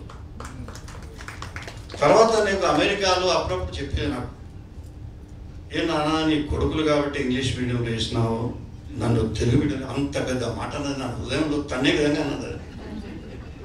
అది కాదమ్మా, నీకు తెలుగుది నీకు శక్తి ఉంది నీకు. అది కాదు ఎప్పుడన్నా మాట్లాడేటప్పుడు మా ఇంట్రొడక్షన్ అయ్యేటప్పుడు నీరే స్కూలు, ఆ స్కూలు, ఈ స్కూలు, ఈ లిటిల్ ఫ్లవర్, ఆ ఫ్లవర్, ఈ ఫ్లవర్ అందరూ వాళ్ళు చెప్తా ఉంటే నేను మాడపాట అందరూ నాకు చూస్తాను విచిత్రంగా. అక్కడ అందరూ చిన్న పిల్లవాళ్ళు, చాలా బీదవాళ్ళు విద్యను చదివిస్తారు. బీదవాళ్ళు అప్పుడు చాలా బీదవాళ్ళు, రిక్షా పిల్లలు వాళ్ళందరూ, ఎందుకంటే ఫీజు అక్కడ ఉండేది కాదు. నేను ఫీజు అని కాకుండా నేను లీడర్ ఆఫ్ ది అపోజిషన్ అసెంబ్లీలో ఉండి నాకెందుకో మాతృభాషలో ఉండాలి, నా బిడ్డ చదవాలనేటువంటి కోరిక ఉండేది. కానీ అది నయమైంది. నాకు ఇంగ్లీష్ కొంచెం అప్పుడప్పుడు కమ్యూనికేషన్ ఒక్కొక్కసారి ఫ్లూయెంట్గా రాకపోవచ్చు, బట్ షీఈస్ వెరీ పర్ఫెక్ట్ అని లేదు. కానీ లెక్కలు మాత్రం బాగా వచ్చినాయి కాబట్టి అక్కడ కూడా ఒక కంపెనీ ఉంది, హస్త సామర్థ్యం చూపెట్టే కంపెనీ ఉంది. ఆ కంపెనీలో నేను ఎంప్లాయ్ చేసుకున్నాను. ఈ టకాటక్ లెక్కలు తీసేది మొత్తం వర్క్ అంతా 1 గంటలో చేసి పెట్టి ఇంటికి వచ్చేది. ఎప్పుడైనా 2 రోజులు లీవ్ పెడితే వాడు కారు తీసుకుని ఇంటికి వచ్చి ప్రతిమిలాంటి మళ్ళీ తీసుకుపోయేవాడు. నేను చెప్పాను, ఇప్పుడు బాగా అనిపిస్తుంది నీకు, యూఆర్ ఫేమస్ నా పని. సో ఈ విధంగా కొన్ని ఆ స్టాండర్డ్స్ మళ్ళీ ఉండాలంటే నేను ఒక 2-3 డిమాండ్స్ మనం అందరం డిమాండ్ చేయాలి. మనం ఏంటంటే తెలుగు క్లాసికల్ లాంగ్వేజ్ సెంటర్ అనేది ఈ మధ్యన వచ్చింది. క్లాసికల్ లాంగ్వేజ్ అంటే మనకు ఇంతకుముందు వారు చెప్పినట్టుగా పంపన వీళ్ళందరినీ ఈ తెలంగాణలో ఉన్నటువంటి అవన్నీ చూసి మొత్తం మద్రాస్ హైకోర్టులో చాలా డిస్కషన్ తర్వాత మన ప్రాచీన హోదా దక్కింది మన తెలుగు భాషకు. తమిళ్, కన్నడ కేంద్రాల్లో అది కూడా దక్కింది. ఈ ఏదో సెంటర్లో తెలుగు క్లాసికల్ లాంగ్వేజ్ సెంటర్ మన దగ్గరికి రాలేదు. ఎందుకు రాలేదు ఏంటనే పెద్ద సమస్య ఏం కాదు. వీటన్నిటికీ సెంటర్ ఇక్కడ మైసూరు ఉంటుంది కాబట్టి మైసూరు నుంచి నెల్లూరుకు ఒక సెంటర్ వచ్చింది. పాప సెంటర్ వచ్చింది కానీ అక్కడ వాళ్ళకి ఇంకా హంగు లేదు. అదేవిధంగా మనకు కూడా సెంటర్ కావాలి వెంటనే. ఇప్పుడు ఆంధ్ర తెలంగాణ విడిపోయిన తర్వాత 58 తర్వాత 42% షేర్లో దీని ప్రకారంగా ఏదైతే రీఆర్గనైజేషన్ ప్రాసెస్ ఉందో దాని ప్రకారంగా రావాలి. అది వెంటనే తీసుకొని వచ్చి ఈ 2 ఆంధ్రలో తెలంగాణలో ఇవి చక్కగా ఉండే విధంగా చేయాలనేది ఒక డిమాండ్ చేస్తాం మనం. తర్వాత ఇప్పుడు మన వైస్ ఛాన్సలర్ గారు ఉన్నాడు, కిషన్రావు గారు ఉన్నారు పెద్దలు. దీన్ని ప్రపంచ తెలుగు విశ్వవిద్యాలయంగా చేయాలంటున్నాను. తెలుగు ప్రపంచ విశ్వవిద్యాలయం. మనం ప్రపంచ విశ్వవిద్యాలయంగా చేయడానికి మనకు అన్ని హంగులు ఉన్నాయి. ఒక్క మీటింగ్ ముఖ్యమంత్రి గారు లేకపోతే లక్ష్మీనారాయణ గారు మా లాంటి వాళ్ళము మేము మీటింగ్ పెట్టినా కూడా కోర్టుకు వచ్చి ప్రశ్న, మీరు ప్రపంచ తెలుగు విశ్వవిద్యాలయం అని పెడితే ప్రపంచంలో 40-50 దేశాల్లో మన తెలుగు వాళ్ళు ఉన్నారు. వాళ్ళందరికీ మీరు సబ్జెక్ట్స్ పెట్టండి, డిప్లొమా కోర్సులు పెట్టండి, డిజైన్ చేయించండి. డిప్లొమా కోర్సు పెట్టినట్టయితే వాళ్ళందరూ డిగ్రీ తీసుకోవడానికి, డిప్లొమా తీసుకోవడానికి ఇక్కడికి వస్తారు, వాళ్ళు డబ్బులు ఇస్తారు. దీనివల్ల మళ్ళీ తెలుగు మాతృభాషను మళ్ళీ మీరు పెంపొందించే అవకాశం మనకు కలుగుతుంది. కాబట్టి మన డిమాండ్ ఏమిటంటే ఈ ముఖ్యమంత్రి గారు కూడా మంచిగా తెలుగు భాష బాగా మాట్లాడతాడు, పద్యాలు చదువుతారు.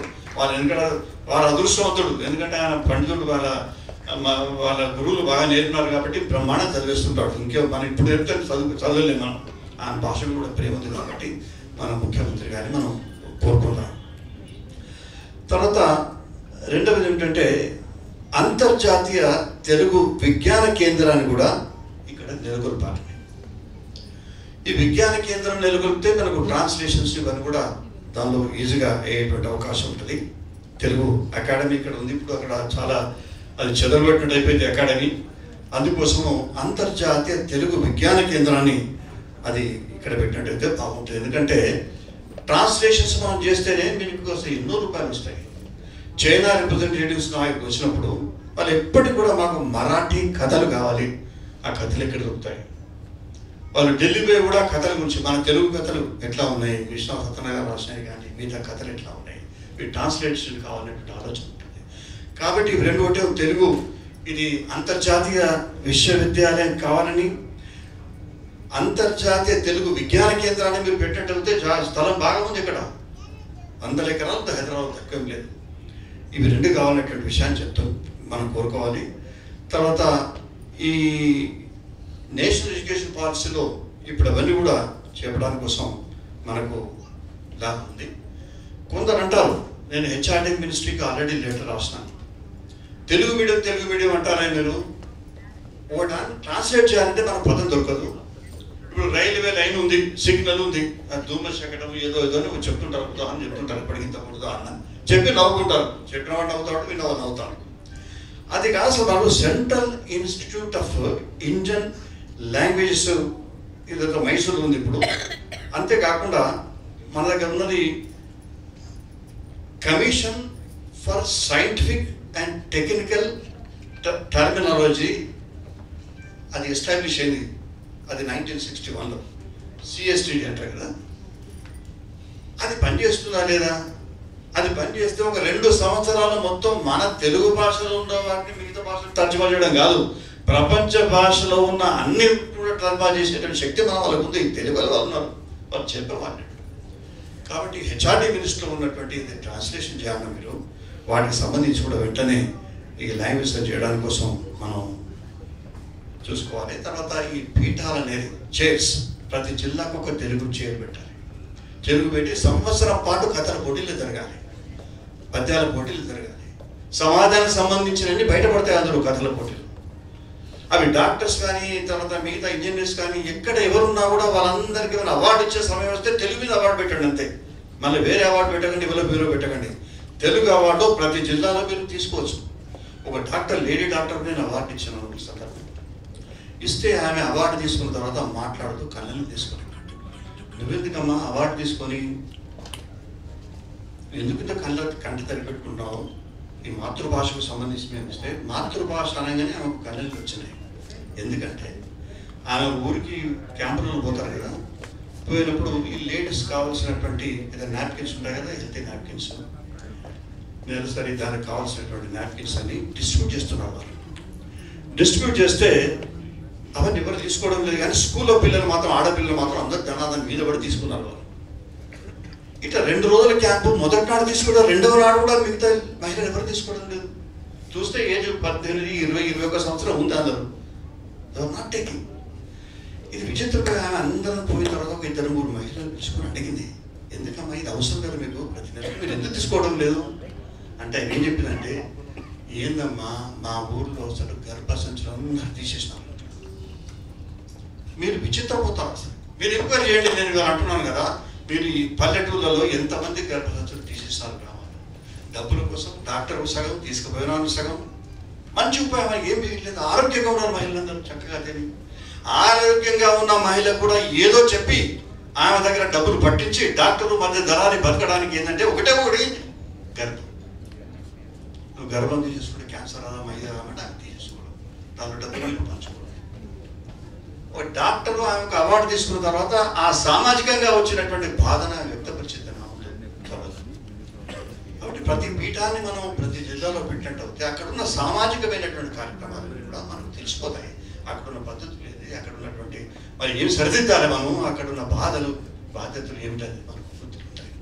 ఇప్పుడు వరంగల్లో మనం నిజామాబాద్లో ఒక పీఠం పెట్టినట్టయితే దాశరథ రంగాచార్య గారు కోటి రత్నాల మీద నా తెలంగాణ అని రాస్తున్నారు. ఆ జైలు ఉందో లేదో ఉందమ్మా జైలు, ఇప్పుడు ఆ జైలు ఉంటే తీసిపడాలి, దాని జైలు ఇంకో దగ్గర పెట్టేసి అక్కడ ఒక పీఠం పెట్టండి, దానికి ఒక టప్పు చైర్మన్ చేయాలి, మన వీరే శ్రీలక్ష్మి చైర్మన్ చేద్దాం అక్కడ. ఎందుకంటే గోదావరి పంపగారి అక్కడ సమాధి కాబట్టి, విశ్వనాథ సత్యనారాయణ గారితో అక్కడ చేసి బ్రహ్మాండ విజయవాడలో, మిగతా ఈ ప్రాంతాలన్నింటిలో కూడా ప్రతి పీఠం పెట్టినట్టు అవుతే దీనివల్ల తెలుగు దాన్ని మల్టిప్లై అవుతుంది. మనం ఏ విధంగా చేయాలి, తెలుగు ఏ విధంగా చేయాలనేటువంటి ఆలోచన, ఇవన్నీ కూడా మనం ఆలోచిద్దాం. సమయం ఎక్కువైపోయింది, ఇంకా మాట్లాడుతుంది మీరు చూస్తే కానీ ఇంత మంచి అవకాశం ఇచ్చినందుకు మళ్ళీ ఇటువంటి కార్యక్రమం తీసుకోవాలి. ఇంతకుముందు నేను చెప్తున్నాను కిషన్ రావు గారితో, కురిక్యాల శాసనం ఏదైతే శ్రీనివాస్ గారికి పంపన దానిపైన మనం అవార్డు ఇచ్చినాం. ఇది మన బాధ్యత. దానికి సంబంధించి మనం ఎస్టాబ్లిష్ చేయడానికి కురిక్యాలకు కూడా పోతాం. బ్రహ్మాండమైన బహిరంగ సభను నిర్వహిస్తాం. దాని తర్వాత తెలుగు భాషకు సంబంధించి అన్ని జిల్లాలు కూడా పర్యటించి 10 జిల్లాల్లో ఇటువంటి చేస్తుండాలి. ఆ జిల్లాలో మేమే కాదు మీరందరూ కూడా 10 జిల్లాల్లో పర్యటించాలని మీ అందరినీ కూడా నేను అభ్యర్థిస్తూ సెలవు తీసుకుంటున్నాను. ధన్యవాదాలు.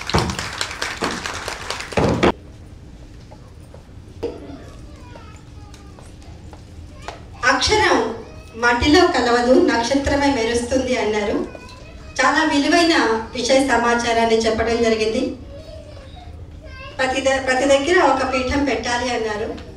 ఉష గారండి ఆ హిస్టెక్టమీ ఆపరేషన్స్ చేసిన చాలా గ్రామాల్లో ఆవిడ పర్యటించి మహిళలకి 20 ఏళ్లకే పిల్లలు పుట్టిన 2 పిల్లల అయిపోయిందా సరే పదా తీసుకెళ్ళిపోదాం హిస్టెక్టమీ చేయడం.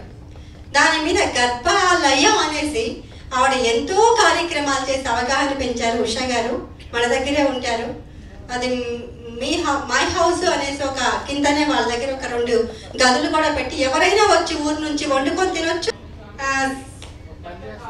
కామేశ్వరి గారు ఎస్ ఓపెన్ హౌస్ కరెక్ట్. అది అలాగే ఇప్పుడు చెప్పారు నేను అవార్డు ఇచ్చినప్పుడు ఏడ్చారని. కందేపి రాణి ప్రసాద్ గారు వారు ఇక్కడికి రావాల్సింది, బెంగళూరులో ఉన్నారు. సార్ మినిస్టర్గా ఉన్నప్పుడు, కేంద్ర మంత్రిగా ఉన్నప్పుడు పోలీసు వాళ్ళతో మాతృభాషకు అవార్డు తెప్పించారట. నేను ఆవిడని పిలిస్తే ఆవిడ నాకు చెప్తుంది పోలీసు వ్యవస్థ నుంచి మాతృభాష కోసం అవార్డు ఇప్పించారు, ఆ అవార్డు నేను అందుకున్నాను అని జ్ఞాపకం చేశారు కందేపి రాణి ప్రసాద్ గారు. నా జ్ఞాపకాల్లో వాళ్ళ అమ్మగారు కూడా మంచి సాహితీవేత్త, వారు కూడా పుస్తకం రాయడం జరిగింది. వారికి కూడా నేను జ్ఞాపకం చేసుకుంటూ మనం ఇప్పుడు సన్మాన గ్రహీతల్ని, పురస్కార గ్రహీతల్ని కూడా మనం సత్కరించుకోవాలి. ఇందాక బుర్రా వెంకటేశం గారి గురించి మనం ప్రస్తావించాం. సరళ శతకం రాశారు వలపై రామచేతన్. 1,00,000 బాల కవులే లక్ష్యంగా పరిశ్రమిస్తున్నారు బుర్రా వెంకటేశం గారు. మాతృభాష పట్ల విపరీతమైన అభిమానం వారికి. వారు IAS మాధ్యమంగా చదివింది కూడా తెలుగు మీడియమే. కాబట్టి 1,00,000 బాల కవులు లక్ష్యంగా పరిశ్రమిస్తూ ఎంతో మంది బాలల్ని మాలాంటి వాళ్ళని కూడా సరళ వచనం వైపు ఆకర్షింపజేశారు. వారిప్పుడు వారి పుస్తకాలు పంపించారు మన అతిథులకి ఇవ్వడానికి. దయచేసి OSD గారు రావాల్సిందిగా కోరుతున్నాను. బుర్ర వెంకటేశం సార్ వారి దగ్గర నుంచి పుస్తకాలు వచ్చాయి.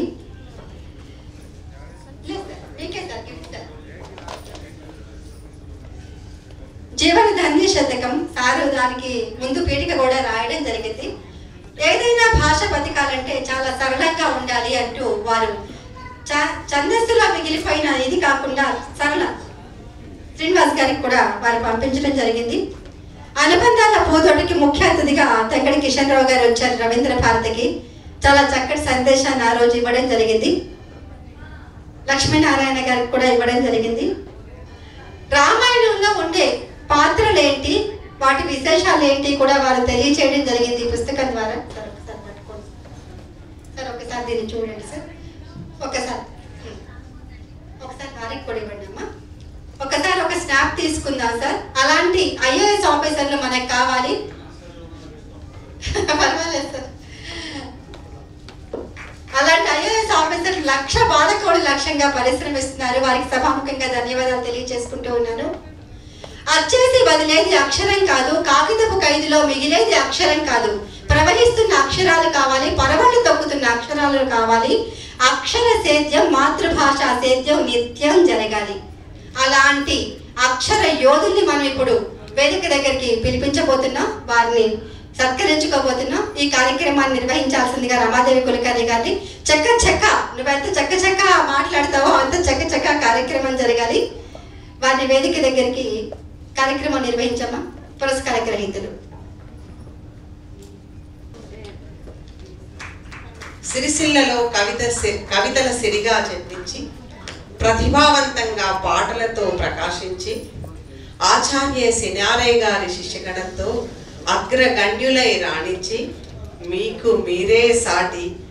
బాల గేయాలలోనూ ఘనపాటి దృశ్య కావ్యాలు, డాక్యుమెంటరీలు,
కరెంట్ అకౌంట్లో ఉంటాయి. Fixed deposit more than 40-50%. కాబట్టి